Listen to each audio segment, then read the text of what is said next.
Hello, hello. Hello, hello. Testing, testing. Hello, hello. Testing, testing. Hello, hello. Testing, testing. Hello, hello. Testing, testing. Hello, hello. That's weird.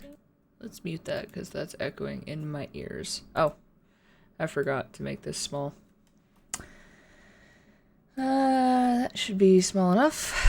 Let me get back to the homepage. So, for this stream, this is Wildcard Wednesday. I think that's what I'm going to call it. I don't really know yet. I'm going to play a bunch of Itchio games, and this is one that I have had in my arsenal for a while. I've wanted to play it for a while, but I don't hear anything. Episodes. Huh. Can't hit load game. I hope that I got the right thing. I know that more episodes for this game are coming out, so if I play it now, I'll probably play it again in the future. Yeah, it's got beautiful art style. Let's... I guess we're just gonna get into it. Choose your gender. I am a female. And I have coffee this time, because I refuse to be tired. What's my name? Oh, gosh. Okay.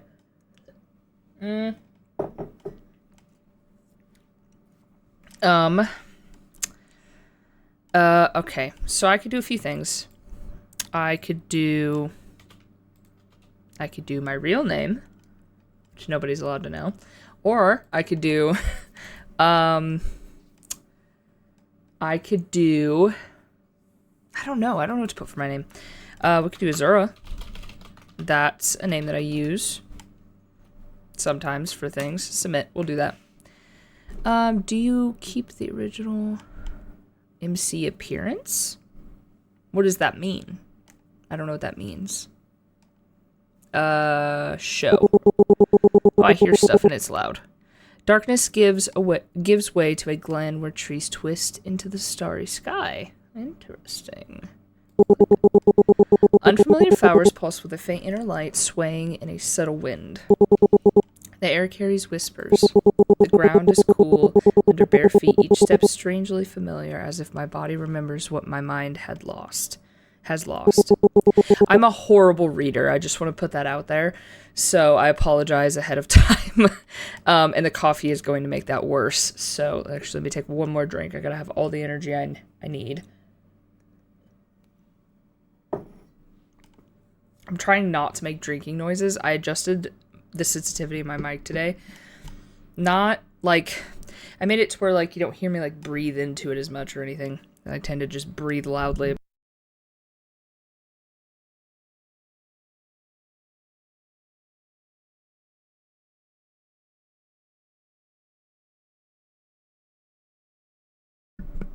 I muted myself. I totally just did that by accident. Oh, that's fine. Suddenly I hear footsteps behind me. I turn, heart racing, but strangely, I'm not afraid yet. A figure stands in the shade of the trees. I can't make out his face. Oh, I'm pretty sure this is like a witchy dating sim. ADHD. I like that. Anyways, I can't make out his face. Princess? The single rough word pierces deep into the bone. Suddenly, smoke rises from the ground, curling around the glowing flowers before flames burst up around me. Let's turn that down a little bit, because I'm assuming that's a little loud. Okay. I hope I read that, because I don't remember. The scent of burning petals chokes the air, heart crushing in. As everything fades to black, a voice follows me down, distant at first, then right against my ear. Let's see where your choices will lead you this time, little witch. I wake up to darkness, the fading traces of a dream slipping just beyond my reach. Something about flowers or fire, or I feel that. I totally forget my dream. It's weird. I'll forget my dream as soon as I wake up, and then randomly throughout the day, it'll just come flooding back, and I'm like, God, what did I eat before bed? Typically, it's cheese, which makes me have weird dreams. Anyways, the details slip through my fingers like water. You were talking in your sleep again. His voice comes from somewhere across the room. I don't bother looking. I know he'll show himself when he feels like it. Azura, did I say something interesting? Just the usual nonsense. No, you did mention something about a princess this time. Hope it wasn't about yourself. I throw my pillow in the general direction of his voice. Shut up, Tiss. Careful with the violence, princess. The alarm cuts through. That's very loud. Wait a second. Let me know if it's too loud. Let me know, because I'm learning how to adjust things. But if it's also not loud enough, let me know as well. The alarm cuts through the banter. Its ringing making me wince. 7 a.m. I drag myself to the bathroom under the morning's familiar weight. The mirror reflects a tired stranger with dark circles and tangled hair, a far cry from any princess. Or whatever that dream was trying to say. Tiskers materializes in the sink counter, looking like a black petal of smugness. Oh, it's a kitty cat! It looks like my cat Ozzy. Literally down to a T. He has golden eyes. Golden green eyes. Your voice audio is much better. Thank you. I literally spent like 2 hours fixing it today, and I got so angry about it. It was not working the way it was supposed to. You look terrible. Thanks for the morning sass tis, just what I needed. He stretches lazily, taking up more space than a cat his size should. Honesty is a virtue. That's what familiars are for, right? Pretty sure familiars are supposed to be helpful. I am helping. Someone's got to keep you grounded. I wince as... Oh, I didn't mean to turn down that far. I wince as I run my fingers through my tangled hair. Just keep the floating to a minimum while you're here. I don't need the landlady thinking I adopted a pet. Pet? Me? I am a being of ancient power and mystic knowledge. Ancient power that still demands tuna I barely afford. I squeeze toothpaste onto my brush and start brushing my teeth, the routine motion a weak anchor against the dream's lingering unease. That voice from the dream still lingers at the edge of my mind. Let's see where your choices will lead you this time, little witch. My hand stills. Tiskers tilts his head, his gaze sharpens. You're thinking too hard again. I spat in the sink, the white foam swirling down the drain, taking the minty taste but not the mental residue. Cupping hands under the tap and cold water providing a brief shocking comfort. It felt important, just a weird dream. Just a weird dream. Just tired. That's not what we chose. You should take better care of yourself, kid. I know. It's just not that simple right now. Oh. Nonsense. Give me a break. Fine then, pet me. Ancient being of power, and it's like, give me tuna and give me head scratchies. It's totally a cat. All cats are ancient beings of power. I laugh softly and reach out, running my fingers through his soft fur. He purrs in response. Myrrh, still thinking about your little escape? I'm not escaping, I'm just... chasing destiny. Or are we on a Demuse level freedom quest? And you're an expert on freedom and destiny now. I'm an expert on watching you tie yourself in knots over it. Big gestures snap, small, quiet steps behind the lock. I roll my eyes and start brushing my hair. Okay, expert, what's the small, quiet step against my mother? You stop playing the piece she wrote. Words on your side, fiction on hers. My brush pauses mid-stroke. Wards? What kind of wards? The kind that slip into tea. One accident with something from her own poison collection and suddenly you're an orphan with a very nice library. You're talking about poisoning her. That's not a small step, that's murder. You can't be, maybe you're right. Okay, we don't know the situation, so you can't be serious. Can't be killing people in the first 5 minutes of this game. That's gonna look bad. Can't I just give you a permanent solution?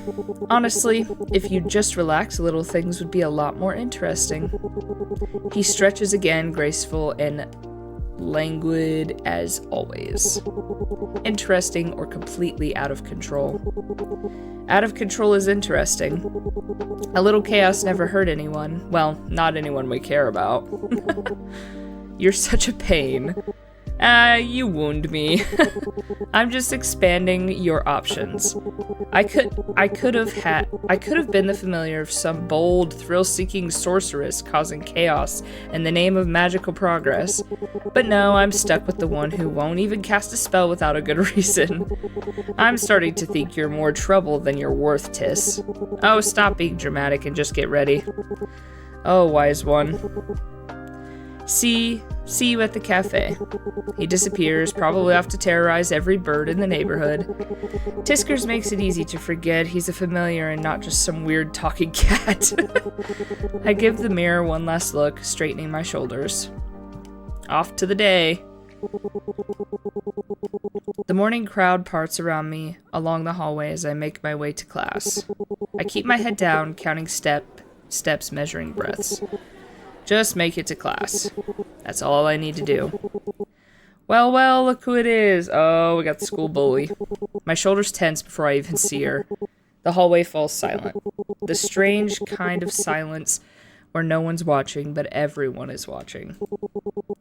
Still trying to play invisible, little mouse. She moves closer, deliberate, slow, like a cat toying with its prey. The students press against their lockers, setting the stage without a word. Careful, Angie. If you crowd her too much, she might pass out. Keep your head down, meet her eyes, cry. We're gonna meet her eyes. You ain't gonna just get in my face like that. I'm not backing down. I take a deep breath and meet Angie's eyes. For a second, her smirk slips. Oh, found a little backbone, have we? She laughs sharp and grating like the sound of glass shattering. The crowd shifts, the murmur of voices swelling as eyes press on us. That's new. What's next? Is she going to start talking back? I start throwing hands. She's controlled by someone new now. She takes a slow step closer, her polished boots clicking against the tile like a metronome counting down. Careful, staring too long might give people the wrong idea. She tilts her head, her chocolate hair catching the light, but her eyes burn, simmering with fury that makes my throat go dry. She's angry. Ha, you didn't like that I stepped up to you. Ooh, I probably can't say bad words, but I could say something. I'll figure it out. The tension feels like a wire pulled too tight, one snap away from breaking. Somewhere in the back, someone stifles a laugh. You really think you could just walk around here like nothing's wrong? Her hand moves fast, the strap of my bag catching on her perfectly manicured nails. One sharp tug and my book hits the floor, scattering like fallen leaves. So clumsy. Her gaze flicks over me, her lips curling faintly. Honestly, does anyone even notice she's around here? Her 2-month vanishing act last year, the most noticeable thing she's ever done. It's called minding my own business. It's called minding my own business. I take a steady breath, crouching to gather my scattered books. Angie looms over me, her shadow stretching across the floor like a taunt. My fingers slide over the familiar worn edges of my notebooks. Standing close slowly, I meet her gaze. It's called minding my own business. Try it sometime. For a moment, surprise flickers across Angie's face before it hardens into a tight-lipped smile. You think you're clever, don't you? Acting like you're above it all. If you say so. She steps forward and her boots slam down on my chemistry book. The crack of the impact echoes in the hall.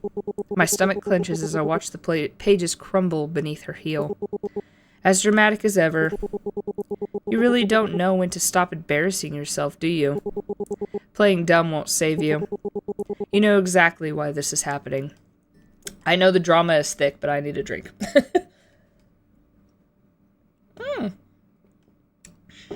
Says... Oh, wait. I broke something.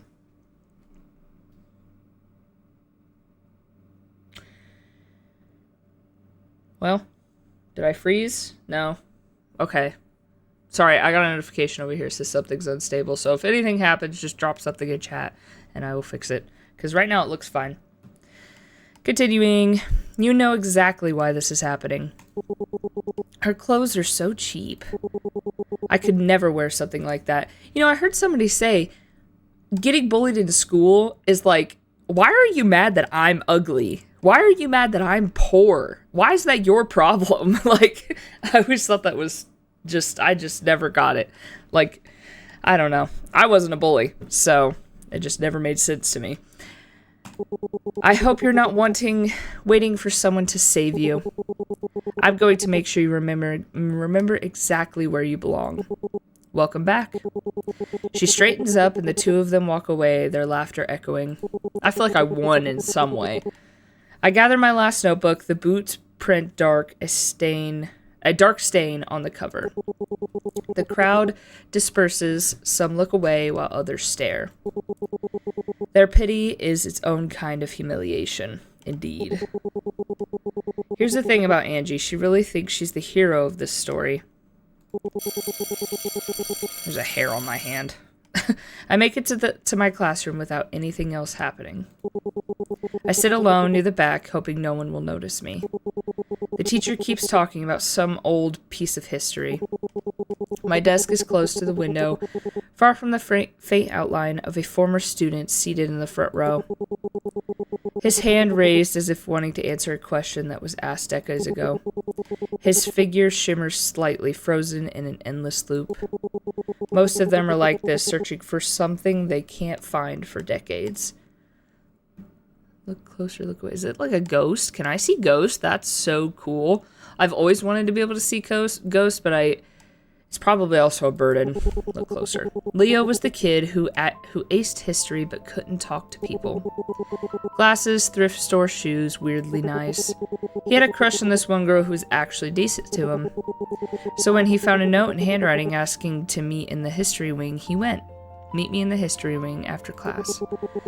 Maybe he thought it's his movie moment, that his hard work paid off and he might have something good for once. But it was her boyfriend, the quarterback, and his friends. Their prank was just some shoves and punches to make him know his place. Just enough to make him cry. They didn't know about his heart condition, the pills he was supposed to take.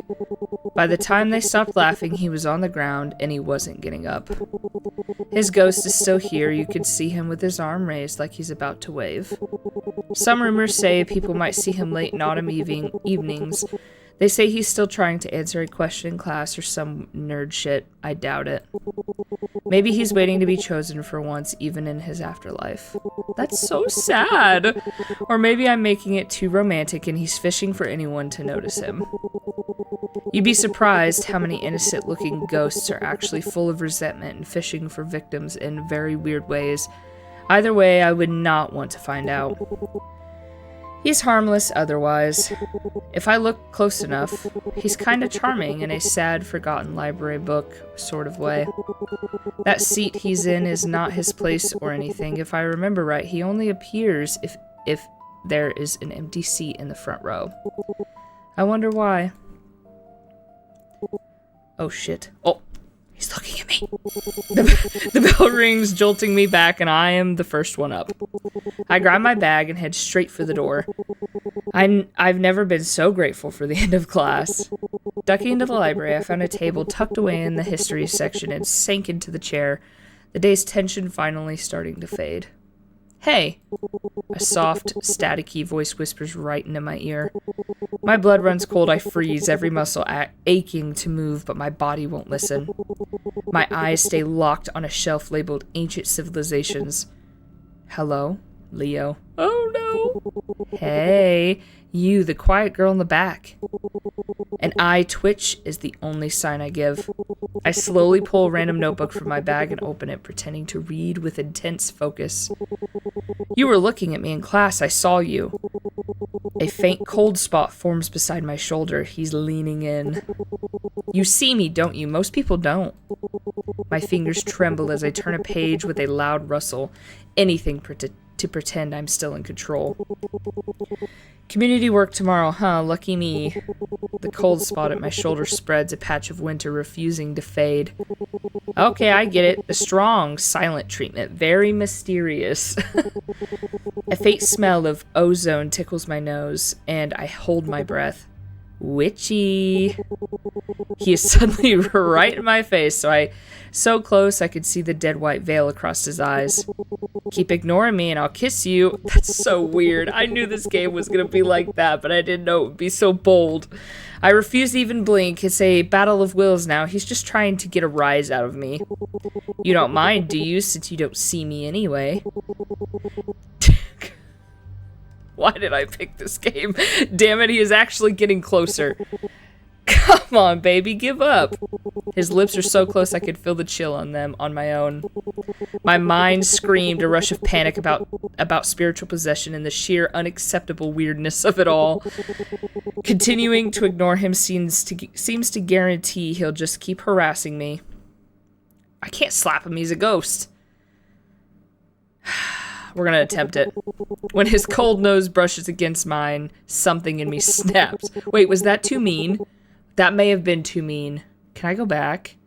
I don't think I can. That was a little cruel. He isn't courage. It's pure, what the hell is wrong with you, irritation. A frustrated swatting motion sends my hand flying in pure instinct. My palm connects with a shocking solid smack against something cold and unyielding. You'd think it should go straight through him, and it would, for most. But I'm still a goddamn witch, and the touching ghost spell is about as basic as they come. Working on little more than a few mental wards and the right amount of imagination. For half a second, my brain refuses to process it until a distorted yelp of genuine surprise answers. Ow, what the... I didn't think... Oh no, the cold presence jerks back. I stare at the empty space I just slapped, eyes wide. I finally found my voice low and seething, a tingling palm proof of the impact. What is wrong with you? You don't just try to kiss people, you spectral pervert.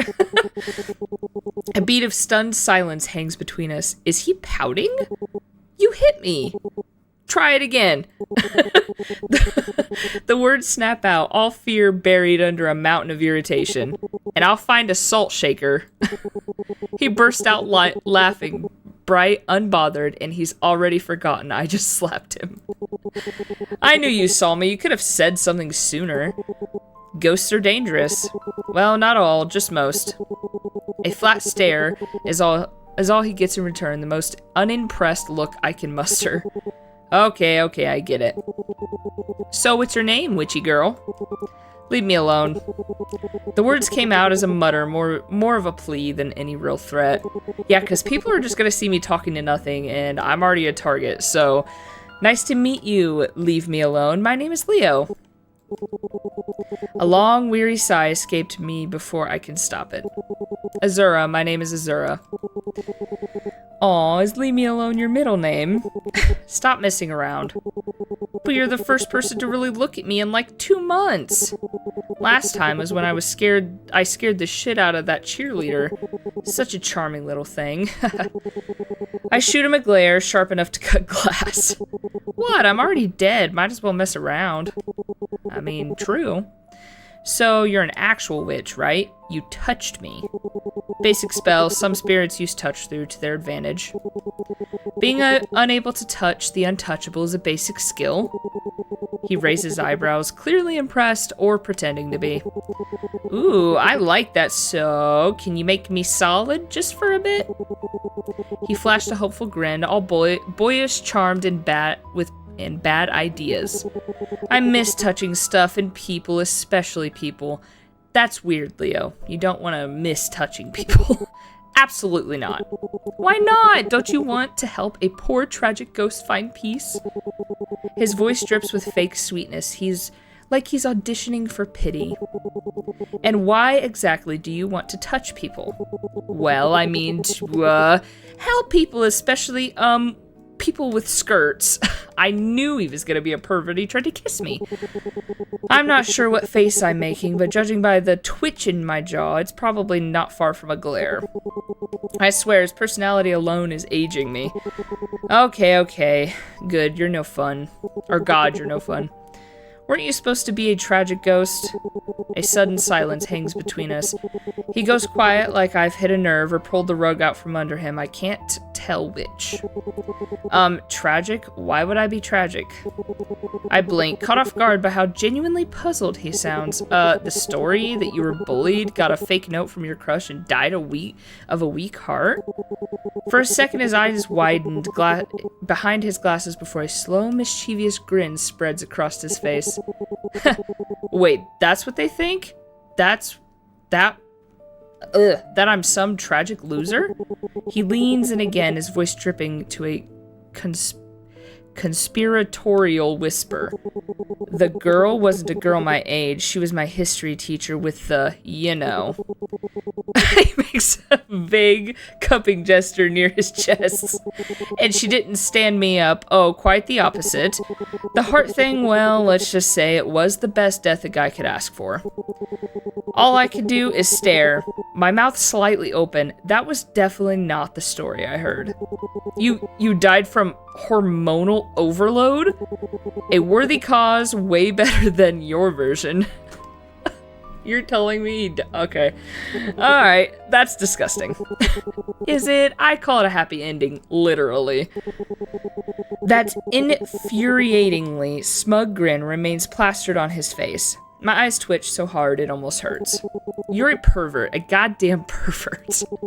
And you're a scaredy cat. We all have our crosses to bear.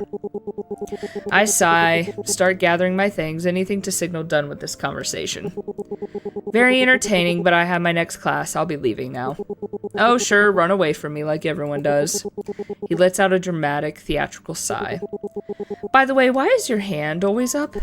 Simple. First, if I just sit here, people might not notice me. A raised hand, instant attention. Second, every ghost needs a thing, a pattern, something that sticks. Like the girl from The Ring. Climb out of the TV, freak people out, boom, instant recognition. Makes it easier to mess with people, make them think you're losing it. He sounds almost proud of it. And why would you do that? For a heartbeat, he doesn't answer. The playful spark in his eyes fades, leaving something sharp. You're surprisingly stupid for a witch. Hey, that's freaking rude, okay? I almost choked on that. Okay. The air thickens, heavy and wrong. I don't even realize I'm backing away until I'm halfway to the door, moving faster than I intended. After class. The final bell rings and I'm out the door before the sound fades. The afternoon sun feels too bright and warm, completely out of place with the day I've had. I glance at my watch. There's just enough time to catch the bus to work. On the ride, I lean against the cool glass, watching the city blur past the streaks of color and sound. The cafe isn't far, but it feels like another world compared to the cold atmosphere of my school. Stepping off the bus, I take a deep breath. The air smells faintly of coffee, warm and grounding. The small space greets me with its usual quiet charm. Can I just say that bell was amazing? I love the sound of a bell. It is very grounding and cleansing. It's very nice. That was perfect. Anyways, my fingers trail lightly along the counter as I walk towards the back. A wilting fern on the counter catches my eye. Gently brush the fern's leaves or ignore it. Touch the plant. Touch everything all the time. I reached out, brushing its leaves under my touch. The palm's leaves seemed to lift as if waking up. At least you don't mind having me around. The plant feels warm, alive beneath my fingers. I let my hand linger for a moment before pulling away. I slip into the back room to change into my uniform. The familiar routine calms me. The hum of coffee machines, the clatter of cups, and the quiet murmur of voices help me relax. I'm smoothing down my apron when I hear a familiar voice. Ah, Zura, you look drained. How's the school treating you? Same old teenage drama? Hey, Tiss, yeah, it's definitely the same. Those girls won't leave me alone till the end. Same, she says. He draws as if unimpressed. One day you're going to wish you'd let loose just a little. Trust me, witch isn't just a title, it's a state of mind. A very fun one. Forget about the high school drama. You'd better watch yourself. That old witch has eyes and ears everywhere. I know, Tiss. And don't skip on your protections. You never know when some wayward spirit decides a little A little witch makes a good snack. I smile as he walks away with his usual air of importance. Some days, Tiskers feels like the most constant part of my life, and somehow that feels reassuring. Grabbing a notepad and pen, I step out to take orders. The evening passes in a steady rhythm, scribbling requests, quiet conversations, and the faint hiss of milk steaming. Every so often, my eyes drift to the window where the sky deepens into twilight and the streetlights flicker on. I can see this so perfectly in my head. It sounds so delightful. Outside, the world feels distant, like it's just on the other side of a veil. For a moment, my thoughts wander. What would it be like to just walk away? To leave it all behind and start fresh somewhere no one knows me? But the thought fades almost as quickly as it comes. I sigh, turning back to the counter. The espresso machine hums, filling the air with warm, grounding smell of coffee. I glance over at Tiskers, who's already lying in his usual spot by the window, pretending to be just a cute, lazy cat. I envy how easy it is for him to be normal. Even with his air of importance, he seems pretty silly. Though you never know if he's having fun or playing with people around him, including me. I wonder if I'll ever figure it out. A shadow crosses the room, pulling me from my thoughts. I look up to see a new face, someone who looks out of place here.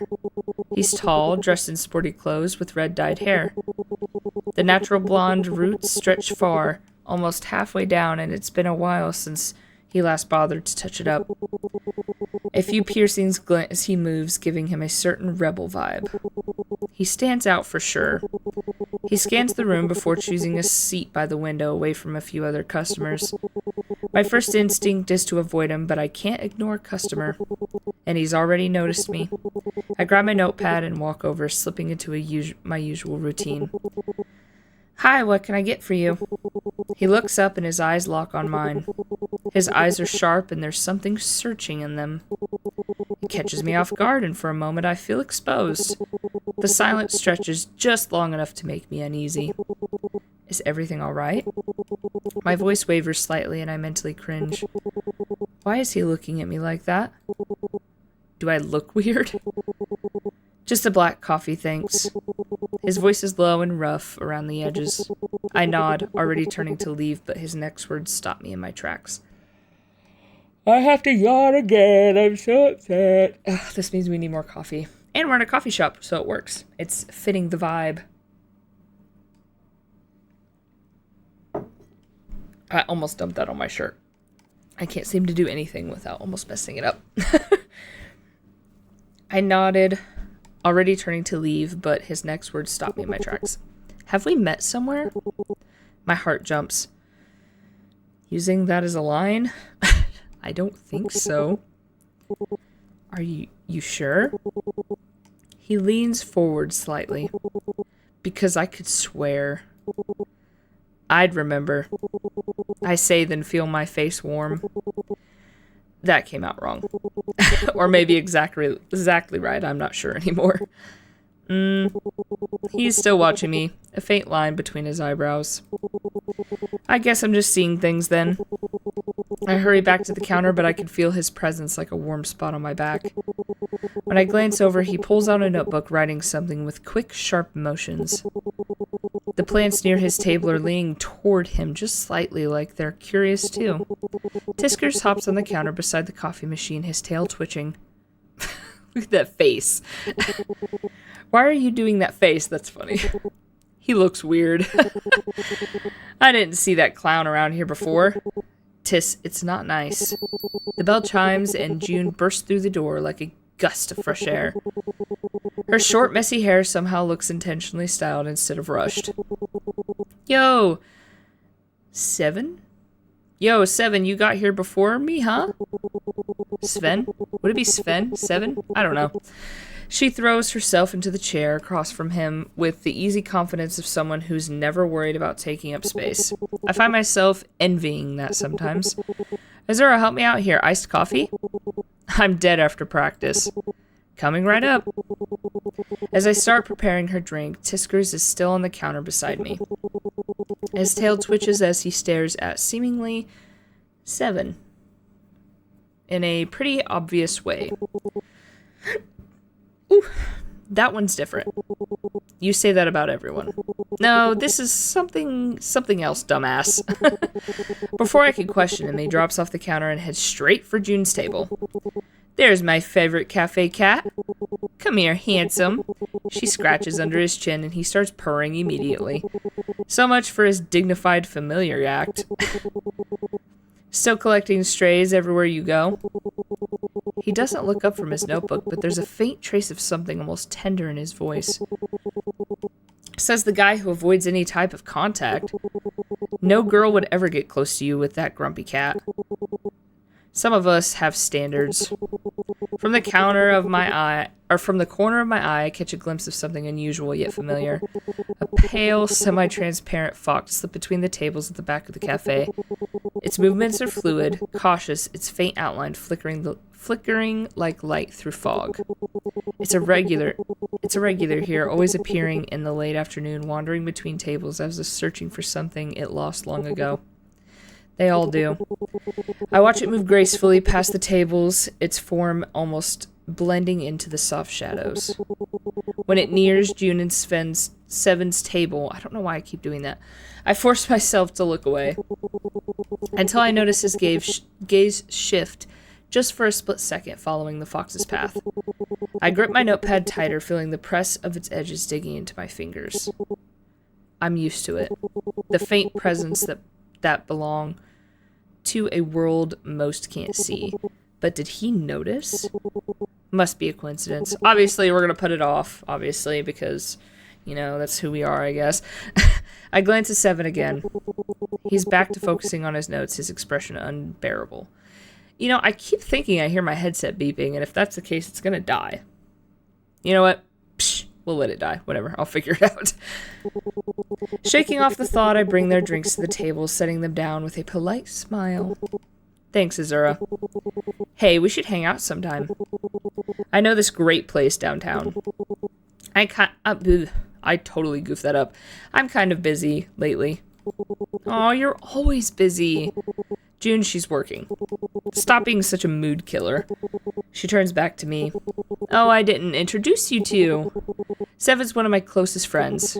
Nice to meet you. My name is Azura. Something flickers across 7's face when our eyes meet. That strange deja vu feeling hits me again. 7 gives a short nod. Same. Prediction. He's a witch, possibly dude from Dream. End of prediction. Probably wrong. His voice is flat, reserved. Wow, 7. You're really selling yourself here. She's working. She doesn't need the full biography. June groans dramatically, rolling her eyes at him before turning back to me with a grin. Don't mind him, Azura. He's just like that. Always serious and antisocial. And you're always loud. He glances at me one more time before he returns his focus to his notes. It just feels like he's deliberately keeping his distance. I think you two will get along eventually. You are such a cutie. Even the plants are so much more lively since she works here. I'm just flowing with charm. June? Confidence is key. I'm just overflowing. Oh, absolutely.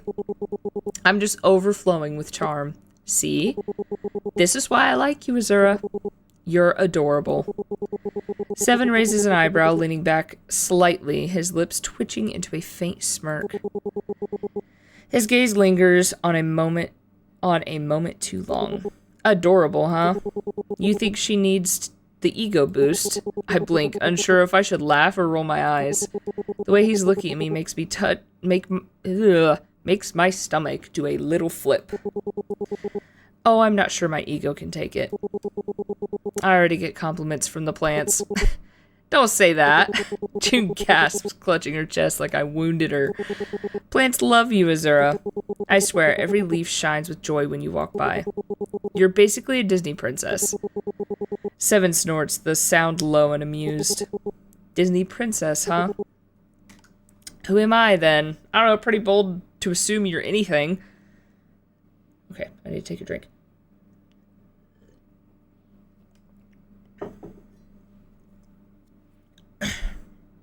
Sorry, I'm looking at something. Something over here. Working things. Sorry. Who am I, then? The villain? Please. You're more like the reluctant sidekick. I can't help but chuckle at that image. Seven shifts, crossing his arms with exaggerated indifference. Ganging up on me already? Great. Oh, please. Don't get jealous. Anyway.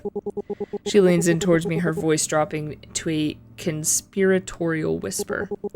Don't let him fool you. Deep down, he's a softie. Loves animals, plays the guitar, even rescues kittens. Every girl's dream. Kittens? I glance at Seven, suddenly seeing him in a different light.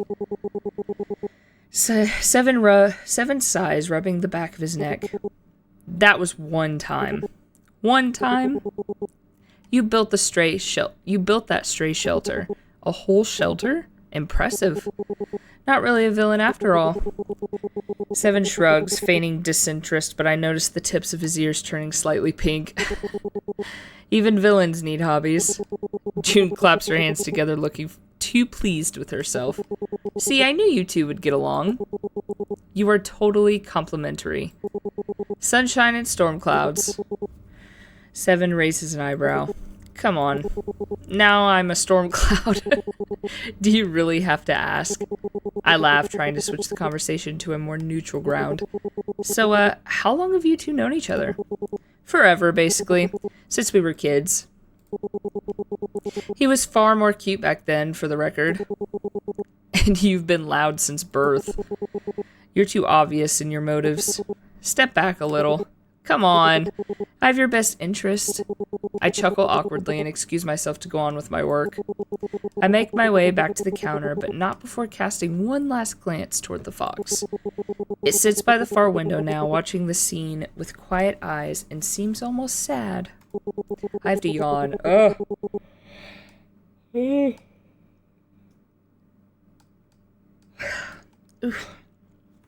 I'm trying so hard not to be tired, but I get up at 6 o'clock in the morning, and I am very tired.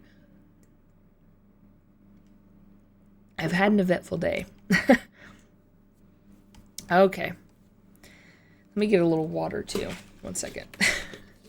I'm doing all this reading and all this talking, and I didn't expect it to be... Like, I knew it was going to be a lot of talking, but I didn't expect it to be all talking. I thought it'd be a little something else, so I was not prepared. Ooh. Okay. Refreshed. Ooh, I hit my mic stand. I am so sorry about that. I look over at Seven again, wondering for a moment if he really did see it, but his focus is elsewhere. The afternoon crowd has thinned out. My shift is almost over.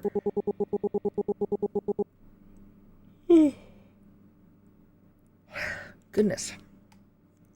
Jude checks her phone, then stands, stretching with a dramatic sigh. My turn. Go home and rest, Azura. You look tired. She bumps my shoulders lightly as she heads behind the counter. Sev, you're camping here all night or something. The atmosphere's good for studying. But he's not looking at his books when he says it. Right. The atmosphere. There are actual libraries in the city, you know. And since when you're actually studying? You're annoying. Libraries don't work at this hour. Librarians don't work at this hour. Keep it up and you're not getting a refill. I slip into the back room to change, the weight of the shift heavy on my shoulders. I keep hiccuping. And yawning, no! I made coffee for a reason. Tisker circles my feet while I take off my apron. Do you think he noticed our permanent guest? I don't know. His tone is casual, but I catch the edge of curiosity in his voice. When I step back into the cafe, Seven's gaze catches mine from across the room. See you around, Azura. I wonder if I should ask if he'll be around more. Or that will sound like I want him around. Would it be weird? I don't know. He was nice. He was nice. He was funny. Would it be weird? I don't know. I have horrible social skills. So, like, would it be weird or would it not be weird?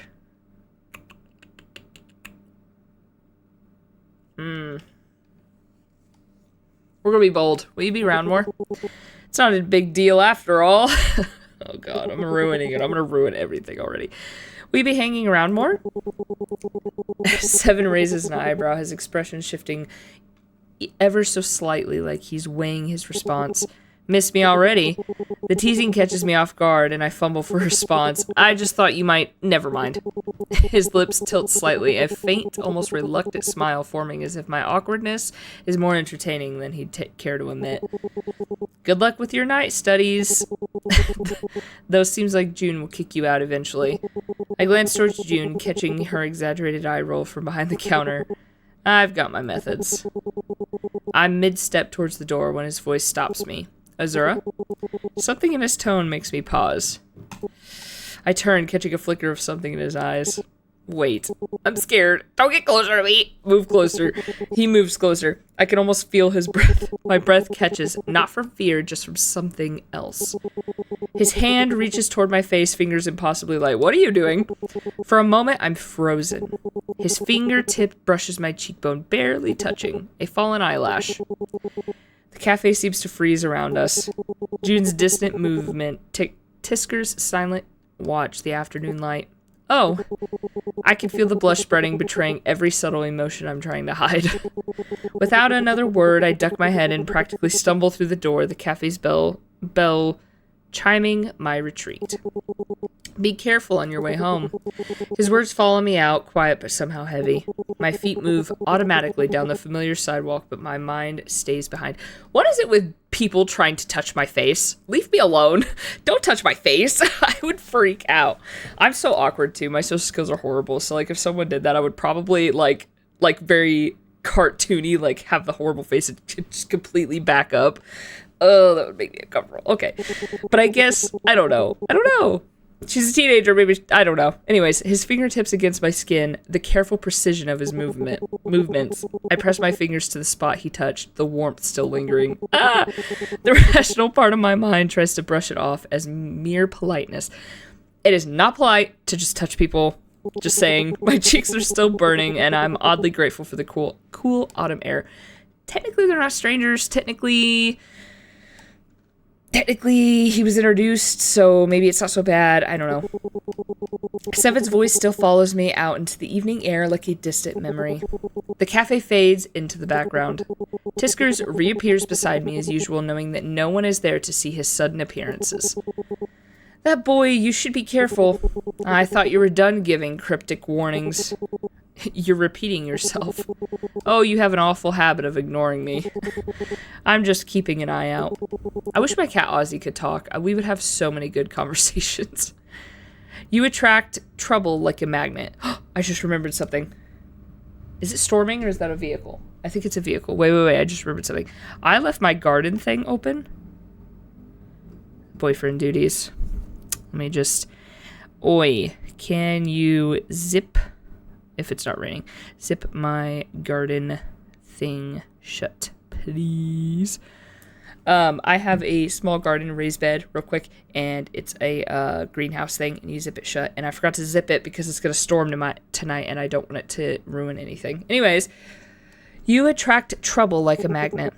You're insufferable, and you're blushing. I love that. Coincidence?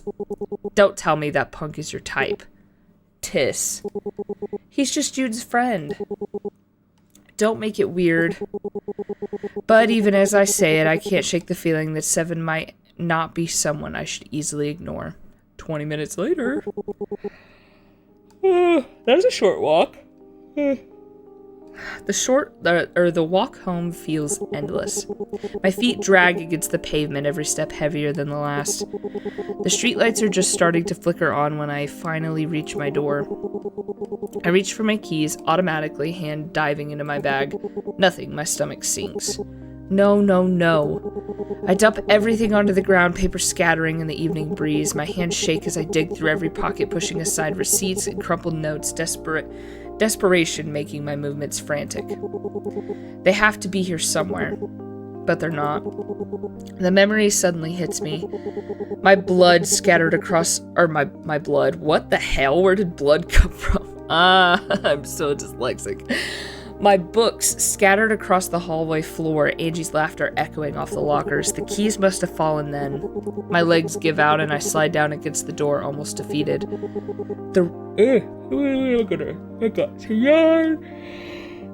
The rough wood catching at my sweater. The tears come hot and fast now, blurring the world around me. You're just not fit for it and never will be. Her voice echoes in my head so clear it feels like she's standing right here. That same smug certainty that used to make me feel so small. I press my palms against my eyes, trying to push the memory away, but it clings to me like smoke. Maybe she's right. Maybe I'm just fooling myself. The first drops of rain hit my shoulders because of course it would rain now. A better laugh escapes my throat. Perfect. Just perfect. Footsteps approach, soft against the wet pavement. I don't look up. I can't bear to have anyone see me like this. Are you okay? Hello? Who are you? The voice sounds gentle, concerned. When I finally lift my head, I see a young man watching me with worried eyes. Dark hair, light blue eyes, must be my housemate. I'd forgotten he was moving in today. Is your name Azura? I scrub my face with my sleeve, mortified. My cheeks burn despite the evening chill. Yes, I'm sorry. My laugh comes out shaky and I hate how vulnerable I sound. The words seem to catch in my throat. This is probably not the best first impression. The guy crouches down beside me, close enough to block some of the rain, but not too so close that it feels invasive. No need to apologize. What happened? Lost my keys. Probably at school. I gestured vaguely to my scattered belongings. Watching as the rain starts to dot my papers. I thought I'd have to sleep out here. Pretty dramatic, huh? Hey, we all have those days. His smile is warm, genuine. Come on, let me help you pick these up at least. He moves carefully, gathering my stuff with a gentleness that seems almost surprising.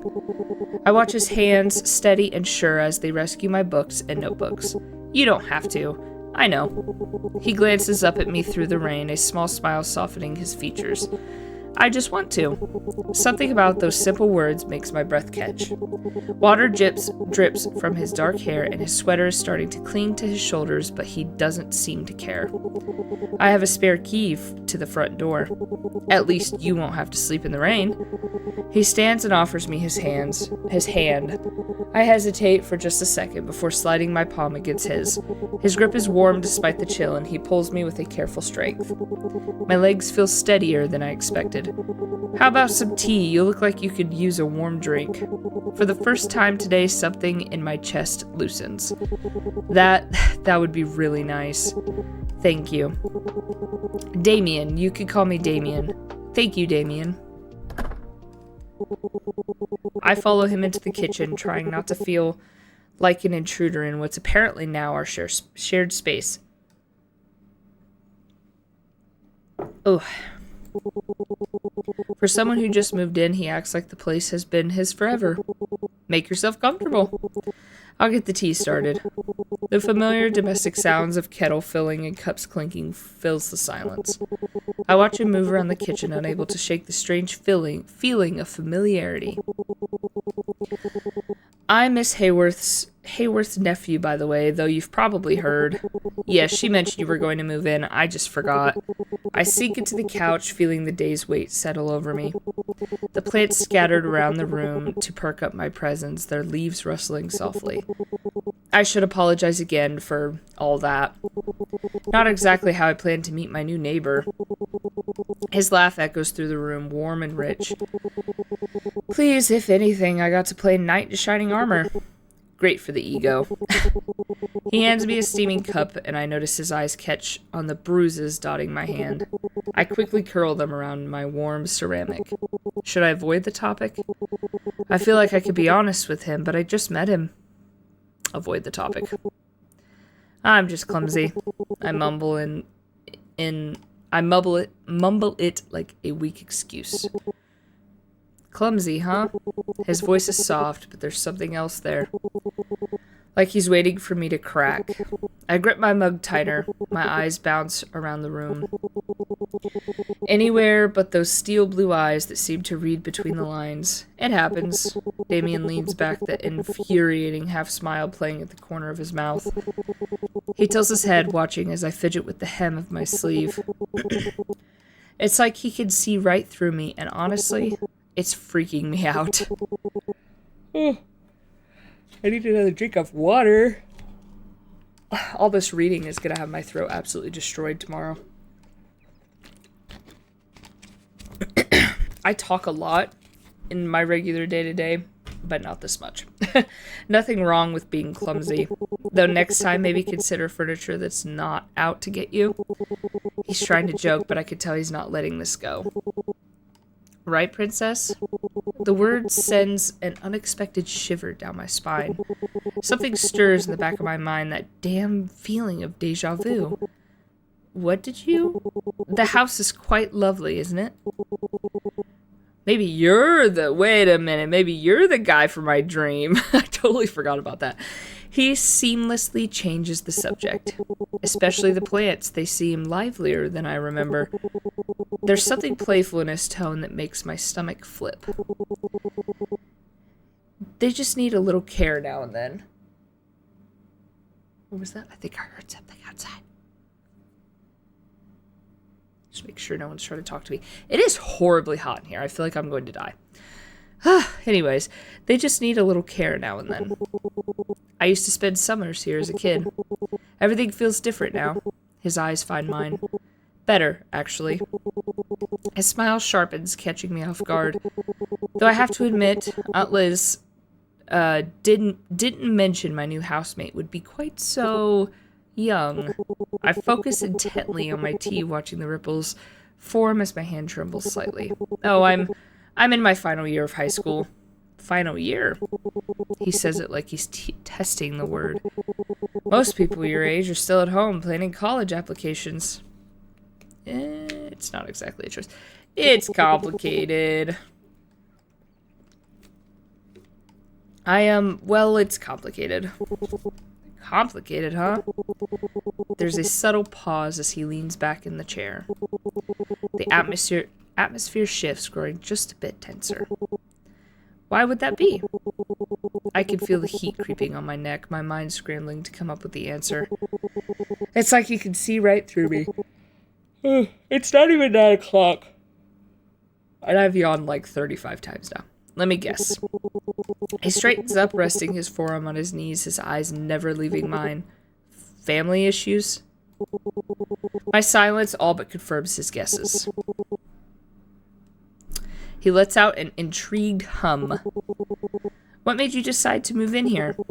Damien doesn't miss a beat. His smile suggests he's completely aware of my tactical change of subject, but he plays along. Aunt Liz has been persistent. Seems practical considering I'm starting college nearby. College? First year at Northgate. Basketball, philosophy major. His casual confidence when he says it makes... His casual confidence when he says it makes it sound both impressive and somehow ordinary all at the same time. I take a sip of tea. I find it perfectly prepared exactly how I like it. He's definitely skilled. You look surprised. The tea is actually really good. A fake grin tugs at the corner of his mouth like we are sharing a secret. You seem like someone who appreciates details, princess. Why do you keep calling me princess? That's a good question because we just met and I feel like that's something you could be forward with. Like you don't know me. I mean, we're going to get to know each other, but still. Why do you keep calling me princess? The question slips out before I can overthink it. Damien glazes. Gaze holds mine, an unbearable expression crossing his face. Or an unreadable? I don't know. Maybe because you make it so easy to give you pet names, princess. There's a teasing edge to his tone. I just think it suits you. I remember it in my dream. Why? Why? He leans back slightly, his expression thoughtful. That's a good question. I suppose it's because you have a certain something about you. Whatever it is, it makes me want to call you princess. His voice softens and I feel the heat rise in my cheeks before I could stop it. Did we meet before? That's awful. I had a whole cup of coffee and I'm yawning. Okay. What makes you think that, princess? Nothing. He doesn't need to know about my dream. Nothing. I'm just being silly. The words slip out too quickly. A verbal shield I throw up without thinking. My fingers tighten around the teacup, the ceramic still warm in my grasp. Damien's gaze doesn't waver. He sees right through me and we both know it. Are you sure that's all, princess? His voice is soft, almost teasing. You don't strike me as someone prone to being silly. I'm sure. The hesitation speaks volumes. My voice sounds small, unconvincing, even to my own ears. Okay. Really quick. I will be right back. Pause just for a second. I have to open the window. I will be right back.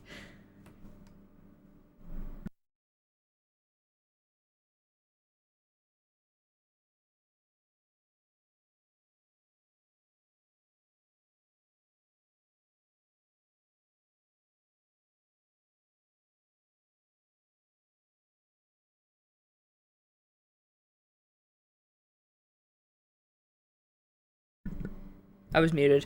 Alright, I didn't open the curtains, but I opened the window just to get some of this heat out. It feels like it's 95 degrees in here. Alright, my voice sounds small, unconvincing, even to my own ears. Alright then, keep your secrets. Mystery suits you. I set down my empty cup and suddenly aware of how late it's gotten. I should head to my room. Thank you for everything. That's what neighbors are for. So he says neighbor, but I thought he was moving in like a roommate or something. I'm just upstairs if you need anything. Oh, okay. So maybe my room's on the downstairs or something. Day or night. There's a strange emphasis on the last word, one that makes me shiver. He leaves me with very mixed feelings. But I must just be exaggerating. He's so nice so far. I close the door behind me with a soft click. Oops, there we go. Of course, Tiskers is already there, sprawled across my bed like he owns the place. His tail flicks lazily as his sharp yellow eyes track me across the room. Well, well, if it isn't my favorite witch. How was the tea time with the new roommate? I drop onto the edge of the bed, rubbing my temples. It was fine, and he lives upstairs, so he's either a housemate or a neighbor. I hear vehicles outside, whatever. Tiskers stretches, letting out a dramatic yawn. Fine, that's it. Ugh. That is so horrible. Why do people have to drive by like that at 9 o'clock at night? Oh my gosh. Alright, I'll go close the window. I'll be right back. Just 1 second.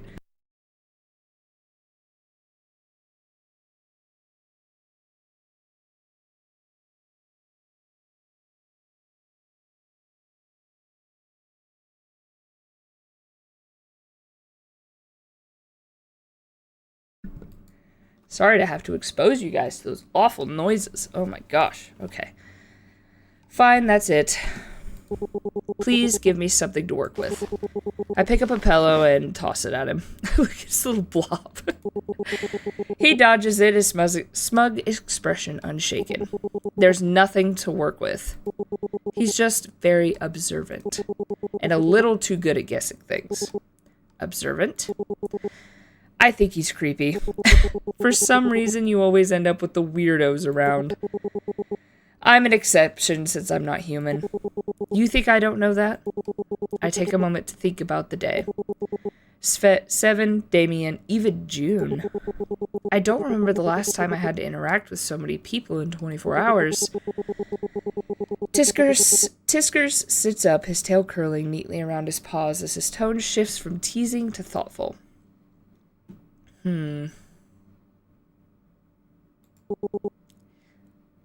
7? That punk guy? With the red hair? He seems alright. I thought it was funny. And is it funny and like witty and blah blah blah, the key to every woman's heart? Isn't that how it works? He's Jude's childhood friend, so I guess he must be alright. I don't trust him. Why? Tiskers hops onto my stomach, making himself comfortable. Because, dear human, I have an interest in your survival, and I feel constant trouble around you. They're just people, Tiskers. You're overthinking it. Am I? One calls you princess like he knows you, and the other looks like a walking red flag. Literally. Tiskers, relax, princess. I'm just looking out for you. You're far too trusting and clueless about relationships between humans. Why can't my life just be normal for once? Because you're a witch. Plus, normal isn't nearly as fun to watch. Despite the lightness in his words, I can't help but roll my eyes. Great. Glad my life is entertainment for you. Always, my dear. Always. Now pet me. I demand attention. Majestic being. So cute. You look like you got stuck mid-roll and gave up.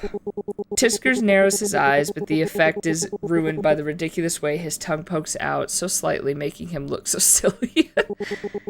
Your mockery doesn't work on me. Now scratch behind the ears. You know the spot.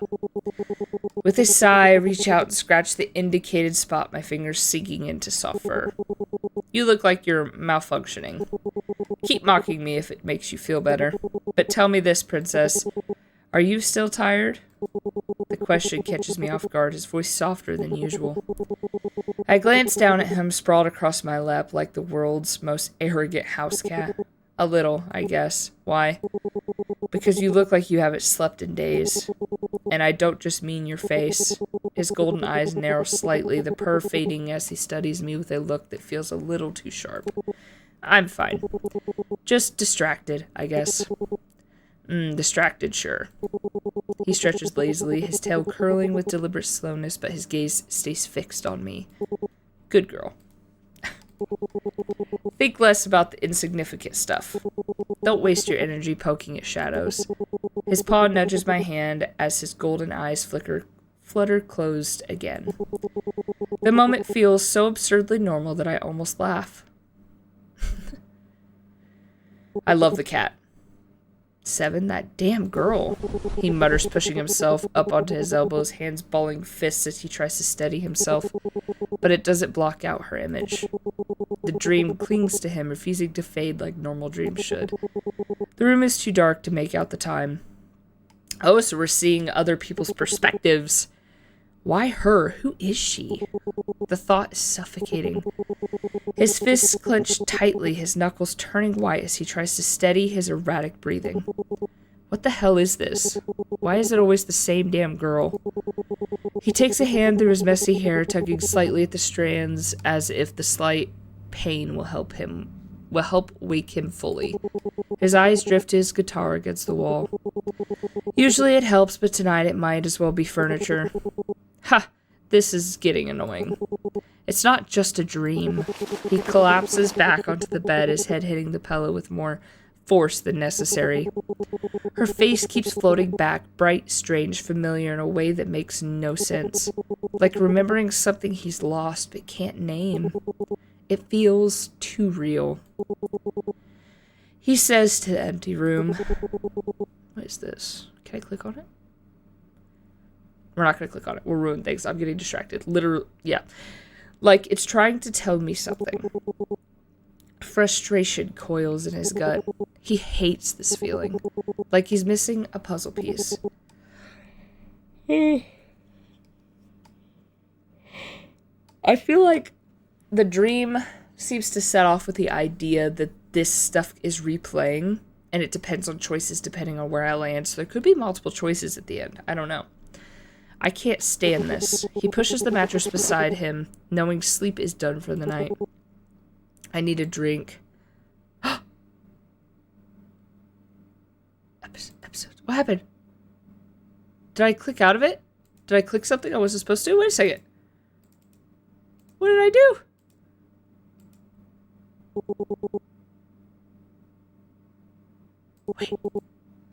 Wait. Return to the main menu. What did I do? Yes. Episodes. Wait. Female. Wait. Wait, I'll go back. I'll go back. I'll put Ed Azura, but I'll go back. I don't know what I did. Did I hit something? Show. Let's go back.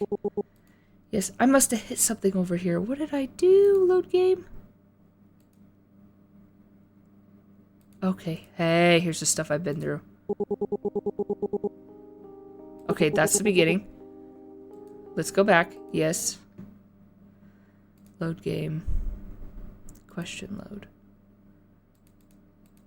Right here. This is where I was. I'm just looking out for you. You're far too trusting. Okay, we're gonna click through this to get back to where we were. I must have hit something. I hope that's not the end. I'll be so sad. Oh, you can't leave out a cliffhanger like that. I'll die. I'm clicking as fast as I can. Unless...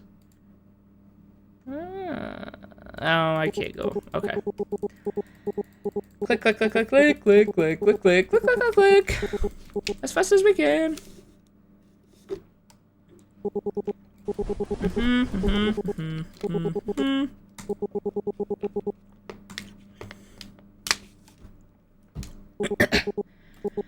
Who is she? Suffocating. Blah, blah, blah. What the hell? Same girl. Messy hair. Blah, blah, blah.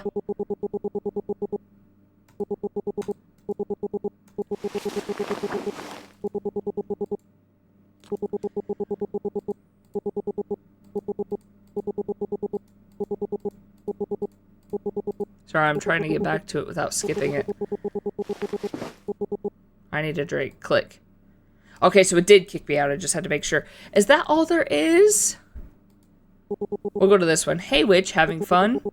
Who are you? I've seen you before. Okay, maybe that was the end of the first chapter, and maybe, I don't know. We're gonna go to this one. Anyways. No need for names. I'm here to take a look at some stuff. Your world has become quite interesting lately. I'm confused. As you should be. But you will help me find some answers. Me? Oh, you changed quite a bit from last time. Right, of course you don't. Right, of course you don't. I forget that sometimes. We will have a proper conversation when the time is right. Stay safe, witch. Wait. Boop. Boop. The morning air nips at my skin as I step outside sharp enough to raise goosebumps. The street is empty, no cars, no joggers, just the faint hum of flickering streetlights overhead. Another weird dream last night. I'm wide awake, but my body feels sluggish, my mind a step behind. Oh, okay. Oh, goodness. The house is quiet, no sign of Damien. Seems like everything is peaceful lately. I wonder if it's going to stay that way. Probably not. Your life seems very eventful. I step back inside, heading towards the kitchen, already craving my usual routine of coffee and... oh, nothing. Just coffee and willpower today, huh? June had mentioned some new pastry recently. Maybe I should check it out later if I could spare the change. I prepare my coffee in comfortable silence, letting the smell chase away the lingering fog in my mind. Then the front door clicks open. Before I can react, there's a rustle of plastic bags, followed by a smooth, familiar voice. Morning, Azura. I nearly dropped my mug. Whirling behind, I find Damien standing there, grocery bags hanging effortlessly from his fingers. His expression is lazy amusement as if he expected my reaction. You could try knocking. His voice sounds sharper. My voice sounding sharper than I intended. He shrugs, kicking the door shut behind him. Why knock when I live here? Plus, my hands are busy. He has a point, though I'm not about to admit it. Instead, I take a slow, deliberate sip of coffee, watching as he carries the bags to the counter. Groceries? Mm-hmm. He settles the bags down with a thud, the sound echoing in the small kitchen. I notice the fridge is a little empty. Something twists in my stomach, Something twists low in my stomach. Not quite shame, it's embarrassing, really, to have someone else notice the state of our fridge. Part-time work barely covers rent and the bare essentials, leaving little room for anything beyond the basics. I've gotten used to skipping meals or grabbing something cheap at the cafe, but having it pointed out so casually makes me feel exposed. I just don't eat at home, usually. I mutter, eyes fixed on the safe, neutral shape of my mug, like it seems like it might shield me from further embarrassment. Damien arches a brow, his lips twitch like he's fighting back some smart-ass comment. Really? You better start. I'm a passionate cook, you know. The statement catches me off guard. I glance up at him, unsure if he's joking or serious. His expression gives nothing away, but there's a glint in his eyes that suggests he's already made up his mind about something. I can feed myself. That sounds so rude. You're serious about this? I mean, maybe we can take turns or something. You're serious about this? You want to cook for me? I tilt my head like I'm not already internally drafting my will. It's been so long since someone offered to do something for me like this for me, something that felt like care, not obligation. Someone's got to save you from instant noodles. Besides, you've never tasted my carbonara. It'll ruin your life. You're not my mom, Damien. Of course not. He leans in, his voice dropping to a conspiratorial whisper. But I wouldn't mind if you called me Daddy. That's weird. I choke on air because of course he'd say that. I scramble for a comeback, my mind racing. And he's already turning back to the groceries, laughter rumbling in his chest. A vacuum-sealed salmon fillet glistens next to the organic avocados. The salmon alone probably costs more than my weekly ramen budget. Oh, I cannot stop yawning. Fresh berries, dragon fruit, balsamic vinegar. The pasta he's unpacking looks unusual, imported, maybe with a label I can't even read. Half of this stuff I've never had, not even back home. It's all so pricey. Is this what he usually eats? Did he rob a specialty grocery store? My eyes flickered between the groceries and Damien. Wait. You like Italian cuisine? Yeah, my mother was Italian. He said it so casually, like it doesn't mean anything. The word was catches my attention, and he shrugs it off, tossing me a look that says, You caught that, huh? Without needing to speak. How do you guess the pasta? The balsamic vinegar. I nod at the bottle, its label stamped with a crest. That's not the cheap stuff. I guess it was a little obvious. Ever had it drizzled over strawberries? I can't even afford strawberries.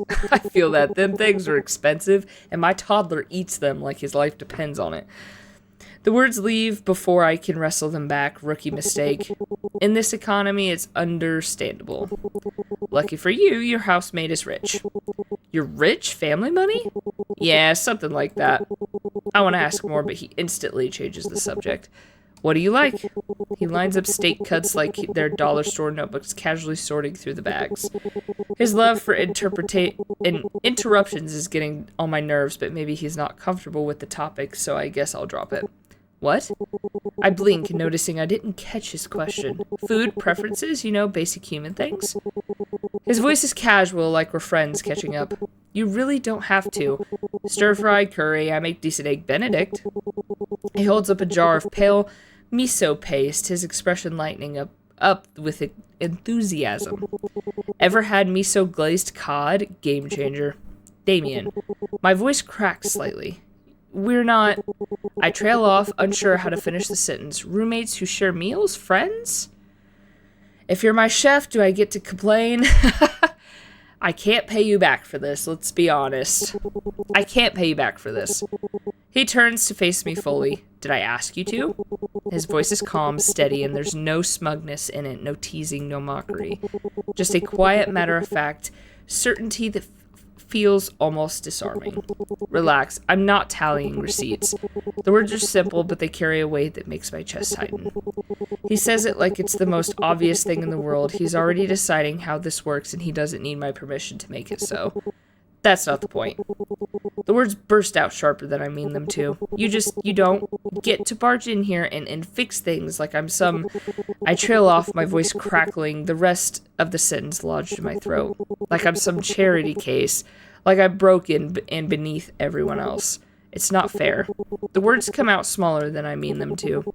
You just moved in yesterday. Yeah, and your pantry looks like an apocalypse storage. His gaze flicks towards the open cabinet where my meager collection of groceries sits in all its sad glory. Instant noodles, off-brand cereal, a single can of beans, most protein bars, some protein bars, and tuna. This isn't food, it's survival rations. His tone is light, almost teasing, but there's no malice in it. Still, the comment stings. I fold my arms tightly across my chest, defensive. It works. Until your organs fail. The best thing you have over there is tuna cans. I let out a small involuntary laugh. It's almost bitter than amused. And it's not even for me. Without hesitation, he tosses a bag of jasmine rice onto the pantry shelf like he's fixing the problem. You like spicy? Good. His casual interruptions are getting more and more infuriating. Like I'm not supposed to be uncomfortable about this. I'm not starving. Debatable. You ever made pancakes before? Not really. Why? Because you're helping. Again, with the same tone as if it's the most obvious thing in the world. Like he's already decided this too, in my opinion, is just a formality. I didn't agree to that. Alright, I can help. I sigh, deciding to just go with this flow. If he's gonna live here and he's gonna provide me food and be nice enough to even care, we should help. And not be a butt about it. Alrighty, I can help. His features light, like he won some kind of battle, and before I know it, a mixing bowl is in my hands. That's a good girl. That's weird to say. I narrow my eyes, not because it gets to me, it obviously does, but because I refuse to let him know. Flour, I'm so dyslexic. Flour first, and don't eyeball it, measure it. A measuring cup lands in my hands, his fingers brushing mine for half a second too long before he steps back. Since when do pancakes require a PhD? I mutter, but I scoop the flour anyway, and the power puffing into the air like edible smoke. Since always, he leans against the counter, arms crossed, watching me with that infuriating half-smile. You think Nona would tolerate lumpy batter? Now you're starting to flex Italian. I didn't start flexing yet, princess. I'm watching, I just have horrible service. Well, thank you, Caitlin. It's good that you're here. Thank you so much. I'm glad I seen it. That means this chat thing's working. I'm using programs that I messed with today. And it seems like everything's working better, so let's hope that it continues to go that way.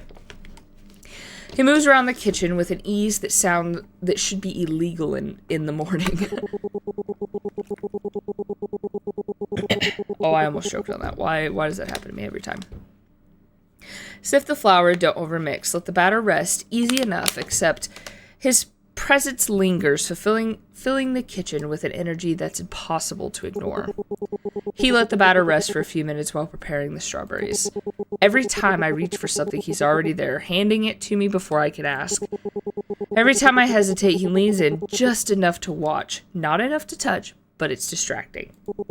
Too distracting. He walks me through the steps with infuriating calm, as if he doesn't notice how hyper-aware I am of every single movement. Thicker. His voice is low, amused, right beside my ear. They're pancakes, not rocket fuel. Ah, not like this. I freeze. He smells like berries. Since when do guys smell like berries? What a weird thing to say, or think, I guess. It's in your head, you can think about whatever you want, I guess. You're thinking too hard. I grip the whisk tighter.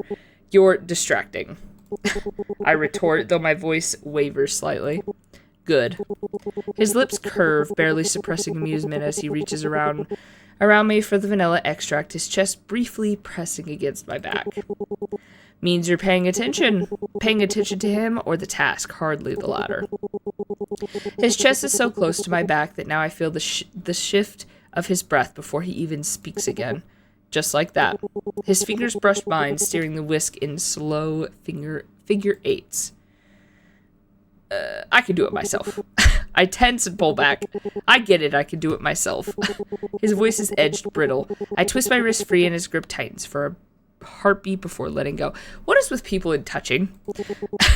Then do it right. His voice dips lower, teasing, almost borderline smug, completely unbothered with my discomfort. That's an important step. Overmixing makes the pancakes tough. My pulse riots. I'm sure he could feel it. Definitely hears the way I swallow.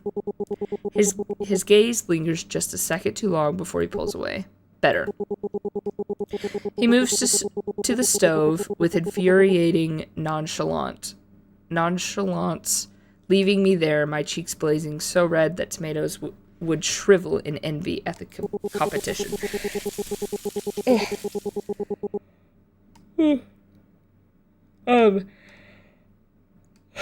Oh my gosh. This makes me think of when I made pancakes in like a home ec class and I added too much Pam or whatever it is, spray butter or whatever to the pan, and our pancake was like a vibrant shade of yellow. And it did not help that I was in a group with a bunch of dudes that did not want to be there. But, I mean, the pancake tasted good. It was just very buttery. But it looked radioactive, to be honest, because I'm not the best cook. I've gotten a little better, but I'm not the best cook. The first pancake lands in the pan with a hiss, its edges bubbling into golden lace. He flips it with a flick of his wrist. The smell of brown butter and vanilla fills the kitchen, thick and sweet enough to punch through my defenses. Then my stomach betrays me with a loud, unmistakable growl. Damien pretends to be focused on the stove, but I catch the amusement in his eyes. Hungry? His tone is dripping with amusement. I didn't have any breakfast yet. He plates the pancakes with practiced ease, stacking them into a tower that wobbles slightly. Oh, that looks phenomenal. He layers them with fresh strawberries and cream like he's done this 1,000 times. The pancakes are finished too quickly, flawless, annoyingly flawless. Damien steps back, admiring his work with a satisfied smirk. Done. He declares as if he's just unveiled a masterpiece, and maybe he has. The pancakes are golden and crisp at the edges. I almost taste them. All right, taste test. He spears a bite to his fork, and a single strawberry balanced precariously, and holds the fork out for me, waiting. I back up instinctively, my hands coming up at a defensive gesture. Come on. He steps forward, cornering me against the counter. Chef's privilege. The fork hovers in front of my lips, and I hesitate. My brain trips over itself, trying to reboot. His eyes flick to my mouth and back to mine, and for a moment the air between us feels charged. Ah, get away from me! Get away! Why are you so close? I can feed myself. I lean in, and of course he shifts the fork just out of reach, his eyes glinting with fox-like mischief. Closer. His voice is a low, teasing command. Damien. I protest, but he's already leaning in, his hand settling on my waist to steady me. My brain short circuits. Why are you touching me? You'll drop it. Too close, too much. But the bite smells like heaven, and I haven't had homemade food in forever. Take the bite, because survival is imminent. But if he gets too close, we're gonna swing on him. My resolve crumbles and I lean in, finally taking the bite. The taste melts on my tongue, light, crispy, sweet, with just the right balance of butter and sugar. A soft, involuntary hum escapes me. His expression shifts, all smug satisfaction as he catches my reflection. See? I mean, reaction, I think that said, not reflection. Reflection makes no sense. His voice is gravel rough, his grip tightened on my waist. Not so hard, was it? The fork clatters to the plate, forgotten, as he steps even closer, clearly invading my personal space. Now, that's a review. His victory lingers in the curve of his mouth until my fingers catch his sleeve. The sharp inhale he takes isn't loud, but I feel it more than hear it. Get away from me! He suddenly steps back. Thank Christ. He chuckles and hands me the plate. Eat, princess. His tone softens, the teasing edge giving way to something quieter. Don't worry about anything. We should take care of each other. We live in the same house. The words settle between us, weighted and too loud. I stare at the plate, my throat tightening. Take care of each other?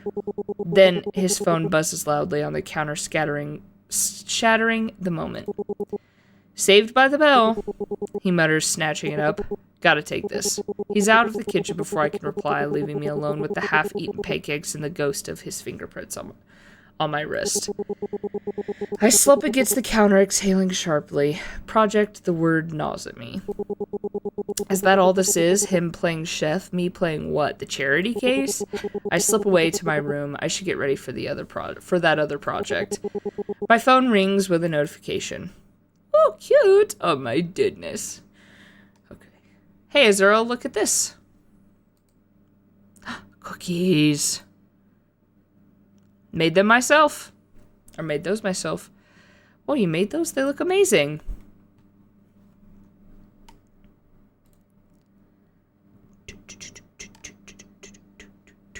Slow texture. I'd offer you some, but you might have to actually leave your cave and socialize.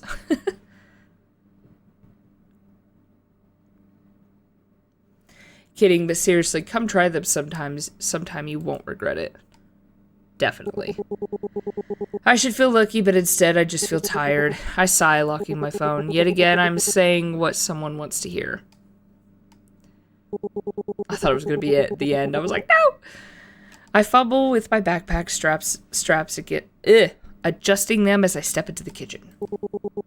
The faint scent of coffee lingers in the air, mingling with buttery aroma of the pancakes Damien made earlier. He's still wandering around the kitchen, rearranging things with a quiet efficiency that suggests he's settled into the space according to his own logic. You're going somewhere? Got community work today. Damien's eyebrows lift slightly. Community work? Some extra credit project cleaning up old houses or something. That's interesting. Where exactly is this happening? I shrug. Some old neighborhood across town, why? Just curious. His smile returns as he leans against the counter, arms crossed. Sounds like a unique way to spend a weekend. Are you sure it's necessary? Old houses could be dangerous. You're being weird. Credits or you're being weird. I'm drawn to the you're being weird. You're being weird. What is the house cursed or something? He chuckles, but it's a low, humorless sound. More like old wood is not safe. His gaze flicks to the ceiling, then back to me, lingering just for a second too long.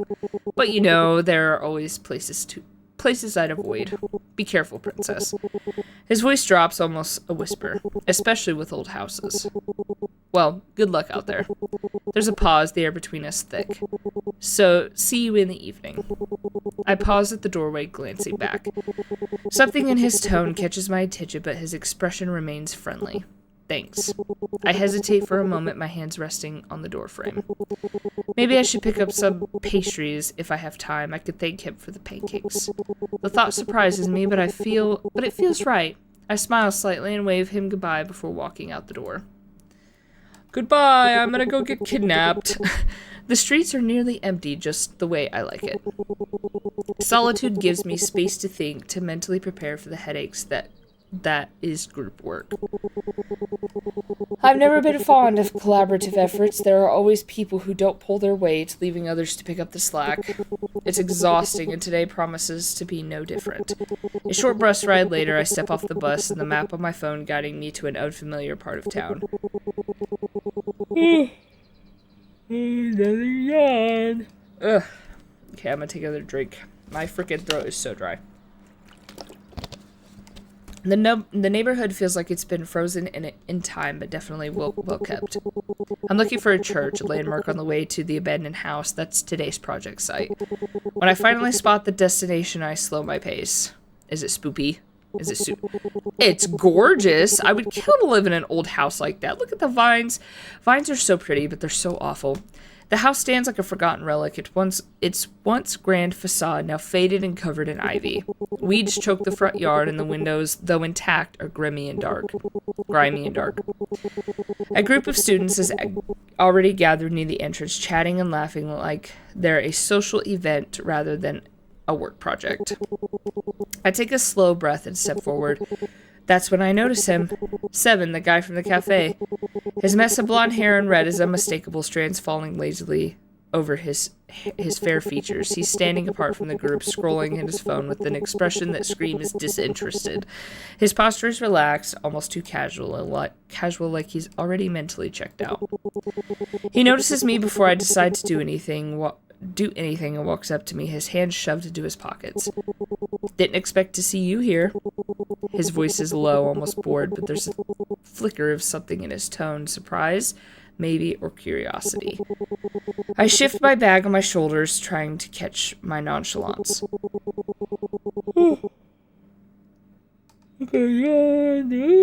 Okay.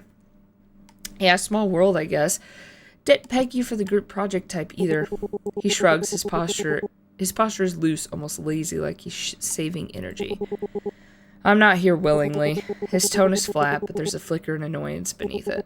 You really look like you're not too happy about being here.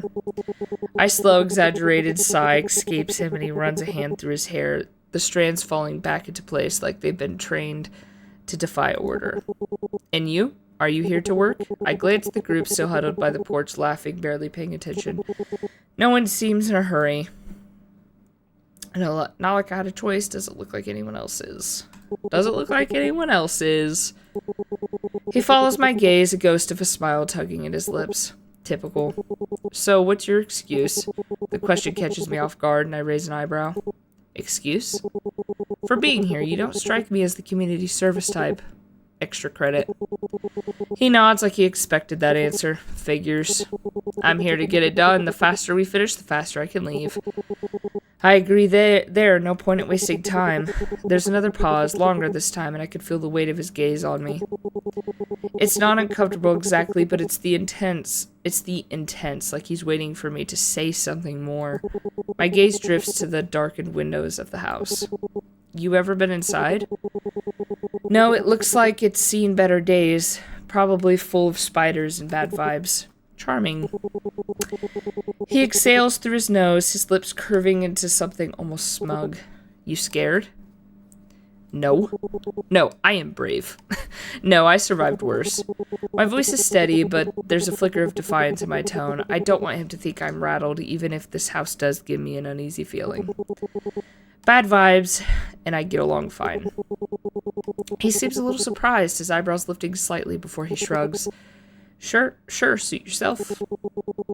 I notice there are several adults, likely from the charity organization. Alright guys, we've got a lot of work ahead. 7 rooms, and the attic to clean. Everything you need is in the kitchen. Break into pairs and try to get most of the garbage out. Please be careful and don't hurt yourselves. We all head to the kitchen. It's cramped with everyone squeezing in and grabbing supplies. Some boys ask Seven to join them, but he just shrugs them off. I'll check out the other rooms in the basement. He says it offhand as if the matter's settled and walks away without waiting for a response. The others look confused, exchanging glances, but the leader just waves it off and starts explaining. The house belongs to the church. The priest sent his son to look around. Just let him be. It's kind of rude, but who am I to judge? Everyone else quickly pairs up, chatting as they divide the tasks. I stand awkwardly by the door, my hands clutching the straps of my backpack. I guess it's no surprise no one's rushing to partner with me. The leader finally looks my way, her expression softens slightly. I'll take the attic. I say it quickly, trying to sound confident, but my voice comes out quieter than I intended. Are you sure? Yeah, I'm sure. I grab a broom and head upstairs. The stairs creak under my weight, each step echoing through the empty house. The midday light filters through the dirty windows, casting long, jagged shadows on the walls. Ooh, I bet there's a lot of really cool stuff up here. The air feels heavier the higher I climb, thick with dust and the faint scent of decay. The attic is messy, but not as bad as I expected. Dust hangs in the air, making me cough. Boxes of old books, clothes, and shoes furniture are scattered everywhere.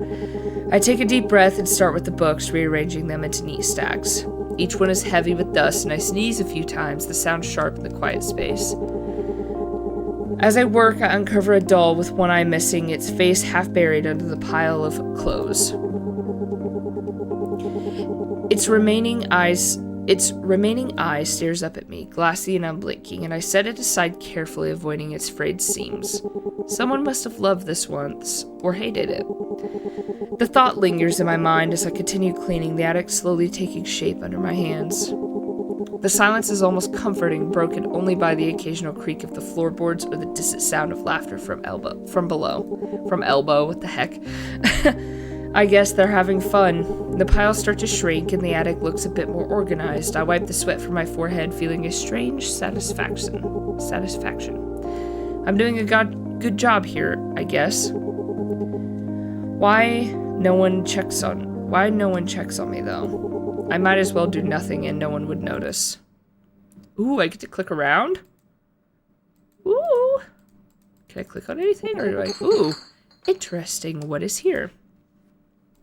Whiskey? Wait, whiskey bottles? Prohibition era whiskey bottles, to be exact. Oh. Damn, no one found that treasure. I would take one, but I know better than anyone else. Taking people's stuff is risky, especially when the owner is dead. Yeah, he might get a little mad. He, she, people, I don't know. Ooh. I pick up a delicately folded note from the mess of papers. The edges are soft with age, but the ink remains bold. The handwriting is rushed. I fear our stolen moments cannot last. Your place is with them, not me, but my heart rebels. Your sweet lips are all I can think about. I would burn my name, my home, my life, if only you'd let me. Say the word and I will make the impossible real. Ooh. Tucked with the note is a black and white photo of a beautiful young woman and little flowers. I grab my phone and take a picture just in case. The words are too sweet to just leave them here to rot. It's cute. What else could I click on? Nothing. I could click on anything. Okay, so we got some stuff here. What's this? I stumble upon an old photo album buried under the newspapers. The album looks old. Ooh, pictures. Flipping it open, I see faded pictures of a happy family. It seems to be a mother, a father, and 6 children. A man's face is completely scratched out. Someone's definitely hated him. My throat tightens, but I quickly close the album and shove it aside. I have a very bad feeling. Ooh. I'm gonna get haunted digging through things. Are you gonna find a ghosty goo? As I shift through the dusty attic, I come across a big pile of handwritten letters and notes. Some of them look like they were written by children. It piqued my curiosity, so I began to read. Just children homeworks and drawings. Some letters aren't even open. Most of them are addressed to Mr. Durand. Not my place to read, I guess. Even the dead need privacy. Anything else? Oh! It once belonged to one of the children, I guess. It's old and dusty, and when I shake it, something rattles inside. There's a folded note inside with a child's handwriting. Please, ballerina, stop singing. Creepy. Creepy indeed. Let's make sure I'm not missing anything. Okay, we go this way. Ooh, here we go. Ooh, that's my kind of stuff right there. A dusty box containing black candles and dried herb bundles. Quick hex kit? I hope it's just a coincidence. This can end pretty bad. Nothing new, I guess people always try to play with fire.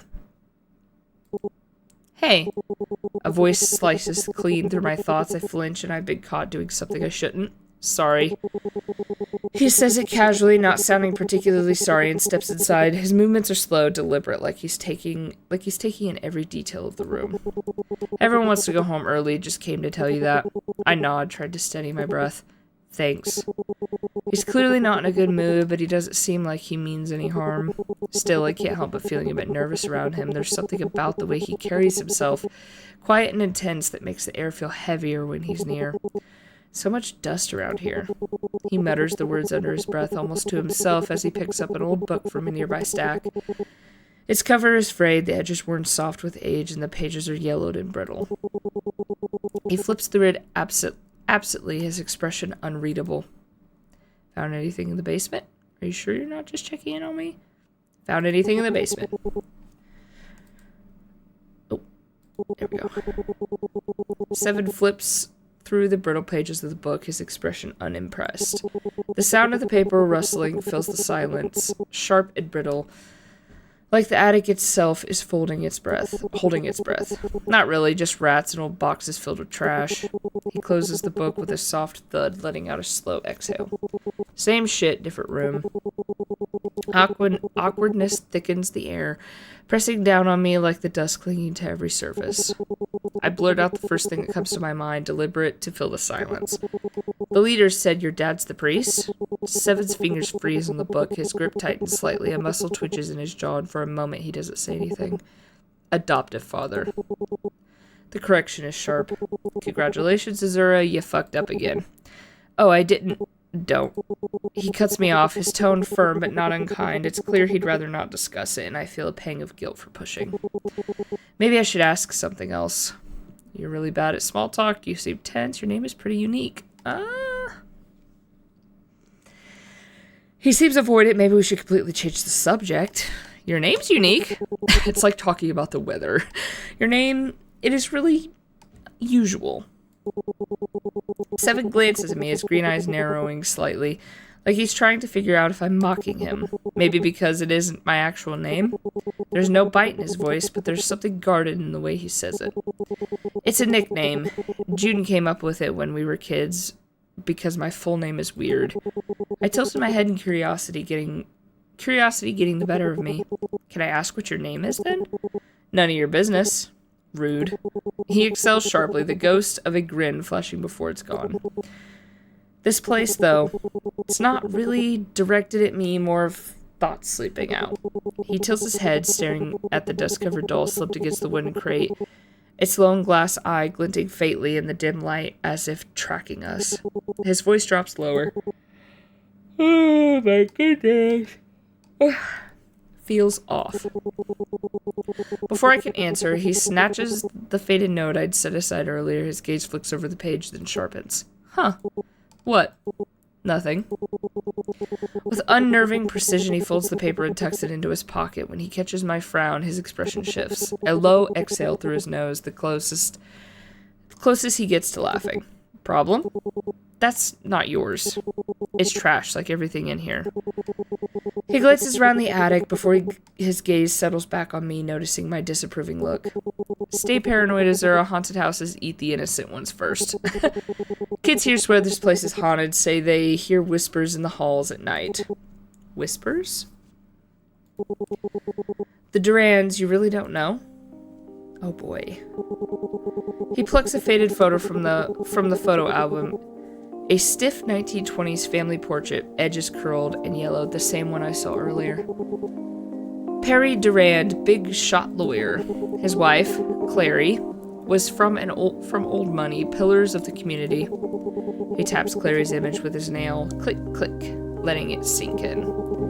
Then another high-class family moved in, William and Mary. William was an old hag, but Mary, a pause, definitely to check my attention. 23 radiant, vanished in about a year. I shift my weight, biting my lip before the words slip out.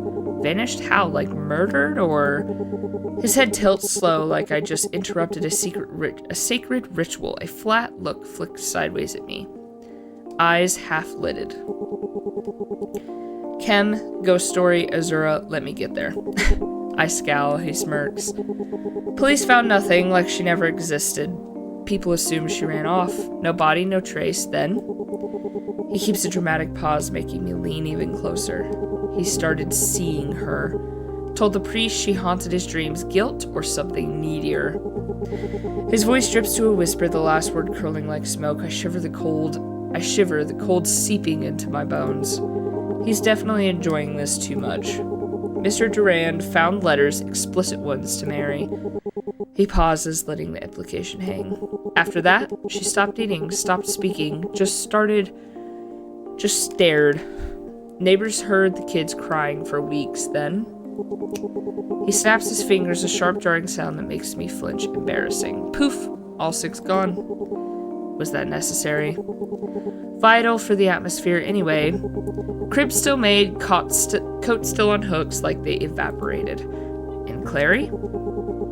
Found dead in the foyer, no marks. Coroner called it acute stress cardiomyopathy. Fancy way to say she had a heart attack. And Mr. Durand, what happened to him after all that? Seven picks up a rusted pocket watch from the debris and stuffs its surface dull and pitted with age. He winds it absently, the faint tick-tick-tick echoing like a failing heartbeat in stillness of the attic. Disappeared 2 days after they found his wife, car abandoned near the river. Some think he drowned himself, others say he's still out there. Changed his name, grew a beard, who knows. He snaps the watch shut, the sound sharp and final. I glance at the photo of the Durands, their smiles frozen in time, and feel a chill crawl up my spine. And the kids? No one heard anything? 6 children don't just vanish. Oh, people heard crying, laughter, footsteps in the halls weeks after they were gone. But folks here prefer pretty lies. Sits relatives up north, foster care. A floorboard creaks from somewhere in the house. The sound sharp and sudden. My gaze darts downwards, my fingers tangling in my sleeves. What do you think happened? Seven's fingers tighten around the watch. I think the story of what actually happened might be pretty crazy, but too many pieces are missing, and I'm not a fan of making baseless assumptions. The silence stretches, thick and suffocating. I wipe my dusty hands on my pants, leaving ghostly handprints on the fabric. But the police? William? Surely they searched. He looks at me like I'm painfully naive. You're definitely not from around here. He slips the watch into his pocket. Come on. Of course, no one found anything. Otherwise, it wouldn't be mysterious. Are you trying to scare me? I don't appreciate your tone. Are you trying to scare me? Why tell me this? The words came out sharper than I intended. Seven tilts his head, his green eyes glinting with something unreadable. Oh my goodness. Are you trying to scare me? I don't know. You chose to sort through the attic alone so easily. I figured you didn't know the story. His tone is casual, almost dismissive.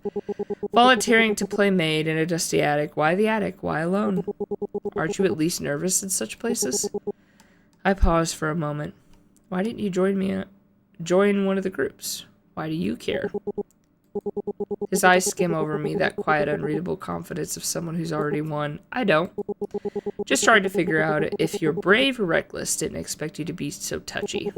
I crossed my arms in the air between us, thickening with tension. I messed up. Oopsies. I'm not touchy. Maybe I just like to be alone more. Doubt that. You're one to talk. You've been hiding from everyone as much as I do. Touché, but I don't pretend. No, you sound exactly like Tiss. Now you sound exactly like Tiss. Tiss? Before I could answer, the door slammed shut with a loud echoing noise. I jumped, my eyes wide with shock. The sound slams through the attic, sharp as a bone snapping. We freeze like idiots caught mid-meme. Silence floods back in, dense and suffocating. Suddenly, the walls feel way too close. Did you see that? See what? Seven is already moving. He grabs the doorknob firmly and gives it 2 sharp shakes. No. Still locked. He's clearly as confused as I am, but his breathing stays steady. Meanwhile, my heart's trying to break out of my ribcage. The air tastes like a metal coin charged with something that makes my witch blood crawl. The presence build under my ribs, familiar and unwelcome. They're gone. This isn't a prank. I murmur it more to myself than him. The charm of my pocket burns against my leg, through the fabric, hot, insistent. Ooh, there goes the goose. I fumble it out, the paper crinkling loudly in the silence as I press it against the wooden surface of the door. Seven side-eyes me hard, but screw that. Every hair on my body is standing at attention like Mom's ghost just whispered, "Danger, idiot," right in my ear. The sigil ignites, blue fire traces the doorframe, crackling like winter lighting.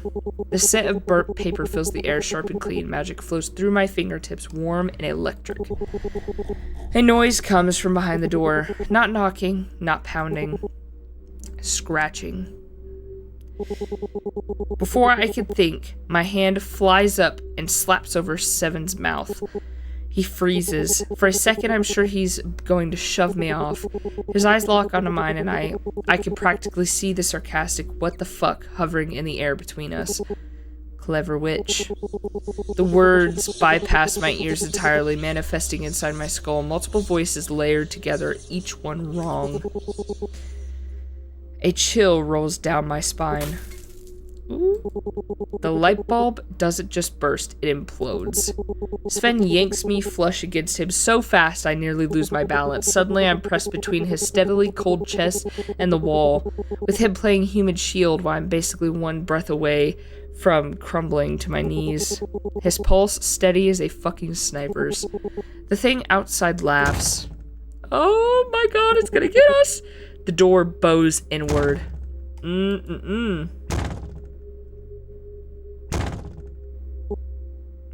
better stay the hell away. I will curse your ass. Each hit sends dust snowing down from the ceiling. Sven, why do I keep doing that? Seven's grip tightens solid and sure at the attic shutters around us. The blue fire's still holding, but I can feel it. That thing out there is still strong. We don't move, don't breathe, just play statue in the dark. Finally, the pounding stops. The silence returns heavier than before. All I can hear is our ragged breathing, which suddenly seems way too loud. I start pacing frantically back and forth like a caged animal.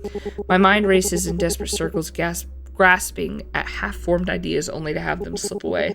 This is bad, really bad. What do we... Before I can finish, Seven spins me around like a damn action hero, forcing me to look at him, his hands clamped onto my shoulders hard enough to hurt. The last bit of twilight leaking through the dirty window cuts into his face, sharp angles. Pipsqueak, breathe. Don't call me that. Don't call me that! I swear to God, call me that again and I'll... Seven exhales through his nose as he steps back, a sharp, irritated sound like he's already regretting this. Right, my bad. Oh, maybe I should have said that. Can I go back? Wait. Can I go back? Let me see. See, can I go back? No. What are these? I've never checked these out. Nope, that's too far. Whatever. The sudden lack of contact leaves me weirdly off balance, like when you misstep in the dark. Hello, did we just experience the same thing here? The part where something supernatural tried to murder the door? Yeah, I caught that. Now pull your shit together and use your words like a big girl. I chew my lip for a second before spitting it out. You're gonna think I've lost it, but... words, not wards. None of this adds up. The house's history, the mysterious deaths, the creepy attic clues... It's like doing a jigsaw puzzle where someone kept half the pieces, but one theory keeps nagging at me. I glance at the door, but it holds answers. This might be a Clary. This might be Mary. Clary.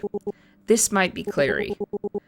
Seven does a thing where his whole face goes still, then slowly tilts his head like a confused Rottweiler. Clary is in the scorned wife, Clary? He crosses his arms, fingers drumming in an impatient rhythm against his bicep. I can't tell if he's actually considering it or just waiting for me to explain. All right, Nancy Drew, walk me through this brilliant deduction. I swallow the words sticking like sawdust. Think about it. She finds the letters, right? Total betrayal. Then she wastes away. Kids vanish. What if she never actually left? Seven hums low in his throat, his gaze flicking to the scorched doorframe, then back to me. Okay, playing along here. If we're doing ghost logic, why not Mary? No body, no closure. And let's not forget, Mary's the one who haunted Perry's dreams. Classic vengeful ghost. That's true. Okay, that actually makes sense. Shocking, you're not exactly Sherlock with the deductive reasoning. Are you calling me stupid? Your words, not mine. Asshole. I sigh. We need to move like yesterday. Seven presses a palm flat against the door, doesn't push, just listens. Huh. A beat. His thumb brushes the faint burn mark left by the sigil. 2 questions, Pipsqueak. 1, how'd you know that funky drawing would work? 2, what the actual fuck was that? My throat goes dry. I froze for a moment. Wait, in the middle of all this, he goes for interrogation? You're way too calm about the whole monsters are real thing. My voice cracks. I hate that it does. Panic gets people dead. He steps closer there between us thrums. Are you still not answering? My pulse jackhammers. Tiskers was right. You're not even a little freaked out? What are you? You're not even a little freaked out? Seven tilts his head like I asked why the sky's blue. Let's see. He gestures lazily towards the door. Priority is that thing's locked out. You're locked in with me. Last chance, Who the fuck are you?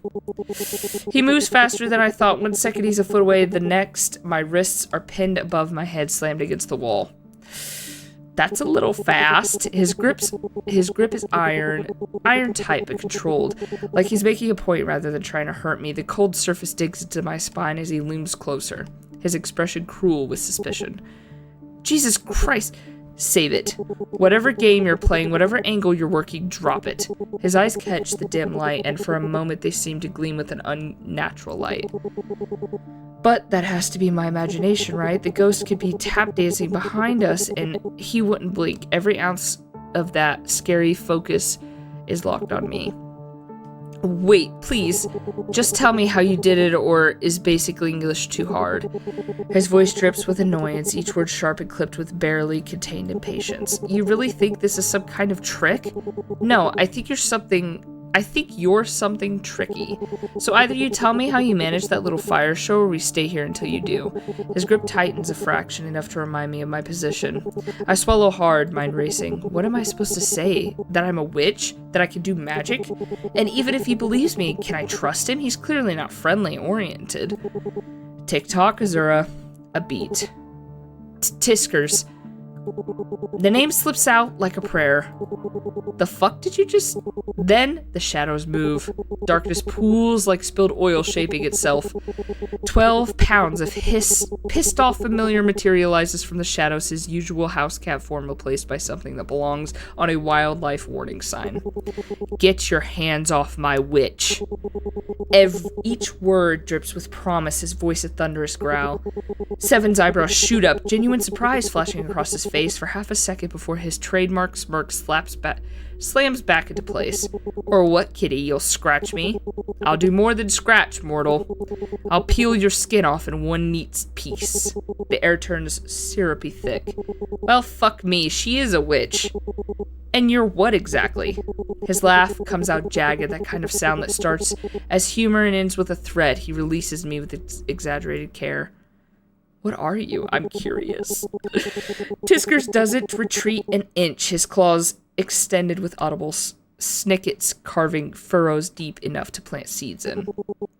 Tiskers, stand down, he says while I save her ungrateful ass. She says while I save her ungrateful ass. Classic. He shrinks to normal size, but the shadows coil around him like living things that glare could strip paint. I throw my hands up. Everyone needs to calm down. Calm down, I warned you about him, and what do? Sneak off alone for a lone time in a haunted house. His tail whipped back and forth like a pissed off rattlesnake. Do you have a death wish? It's not like I planned this. Oh, my mistake. You just accidentally missed the vengeful spirit radiating enough bad vibes to power a horror franchise. 10 minutes ago, it felt like an ordinary house. He releases a hissing exhale of pure frustration. I swear I can't leave you alone for one damn second. Seven claps loudly. Wow, family issues? Tiskers groans. What is this? My fur's all itchy now. He squints at Seven, sniffing once, then twice. Who exactly are you? He suddenly gets right up to Seven's personal space, no switching. Why the hell are you so damn bright? Tisker's tail gives one sharp lash, golden eyes narrowing to slits. Seven exhales slowly. You're imagining things. Am I? Can someone translate? Tiskers ignores me, circling Seven like he's trying to solve particularly annoying puzzle. Tiskers? Not now. Tiskers, is this really selling the intimidation factor? Apparently, Thyrus is too hard for a 4-year-old. Though, I must admit, the nickname has grown on me like a particularly stubborn fungus. I watch the exchange, my pulse hammering from everything, my mind is a tangled mess trying to piece it all together. This just got twice as complicated. I shift uneasily, eyeing the flickering light around the door. Guys, this barrier's got maybe 2 minutes left. It's not my strongest work. Why am I not surprised? Useless. I'm doing my best. Your best is magically incompetent. Seven scoffs like he's already tired of us. I want to know what Seven is before I have to leave. The door bows inward, my protection spell gutters like a dying candle. Seven exhales through his nose, already moving. Catch. Flick. I blink at the sudden light. Wait, you just carry that around? I like night walks. Problem? Well, at least don't leave us in complete fucking darkness when ghosts thrill on it. The beam swings toward Twisker's, illuminating his unimpressed expression. Wow, I'm a lamp stand. But Tisker's, I want to be normal. He mimics in a high-pitched whine. The mocking was unnecessary. The door explodes inward with a sound like a car hitting a brick wall, hinges shrieking, and suddenly she's there. Mary? Oh, it was Mary. Ah! Pale as a corpse, wearing a dress that smells of grave soil and something rotten. Her lips are curved in a smile too wide, too still, like something carved into her face. I press myself against the wall, trying to put as much space between us as possible. The flashlight in my hand chooses that moment to sputter, the beam of light a dying firefly. Of course, because ghosts and electronics mix about as well as oil and water. To my left, Tisker expands into his scarier form, all claws and shadows. Seven shifts almost imperceptibly, like his shoulders now blocking half of my view of Mary. I'd think it's nice if I wasn't so damn scared right now. I've seen dead things before, but not like this, not something that looks straight out of a horror movie classic. Seven breaks the silence. You shouldn't be here. Soon this abandoned dumpster will become some retirement facility, and I doubt grannies would like your company. Mary just stares creepily, unblinking like a statue. Mary tilts her head too far, her neck cracking like actually bone crackling sound. Maybe she didn't expect that reaction. I didn't expect him to act unbothered either. Mary? Her head jerks back with another nasty crack. You know me? The temperature dropped so fast that my breath turned to fog. The floor groaned beneath us like the house itself was in pain. Okay, I have to call it because I have to go to bed.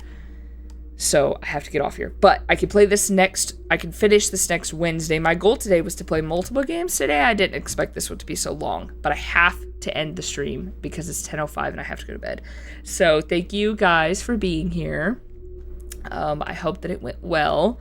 And I will be streaming Mondays and Wednesdays. So Mondays will probably just be Minecraft for a while, and then Wednesdays will kind of be random Itchio games. I'll finish this next Wednesday, but thank you so much for joining my stream. I have to go.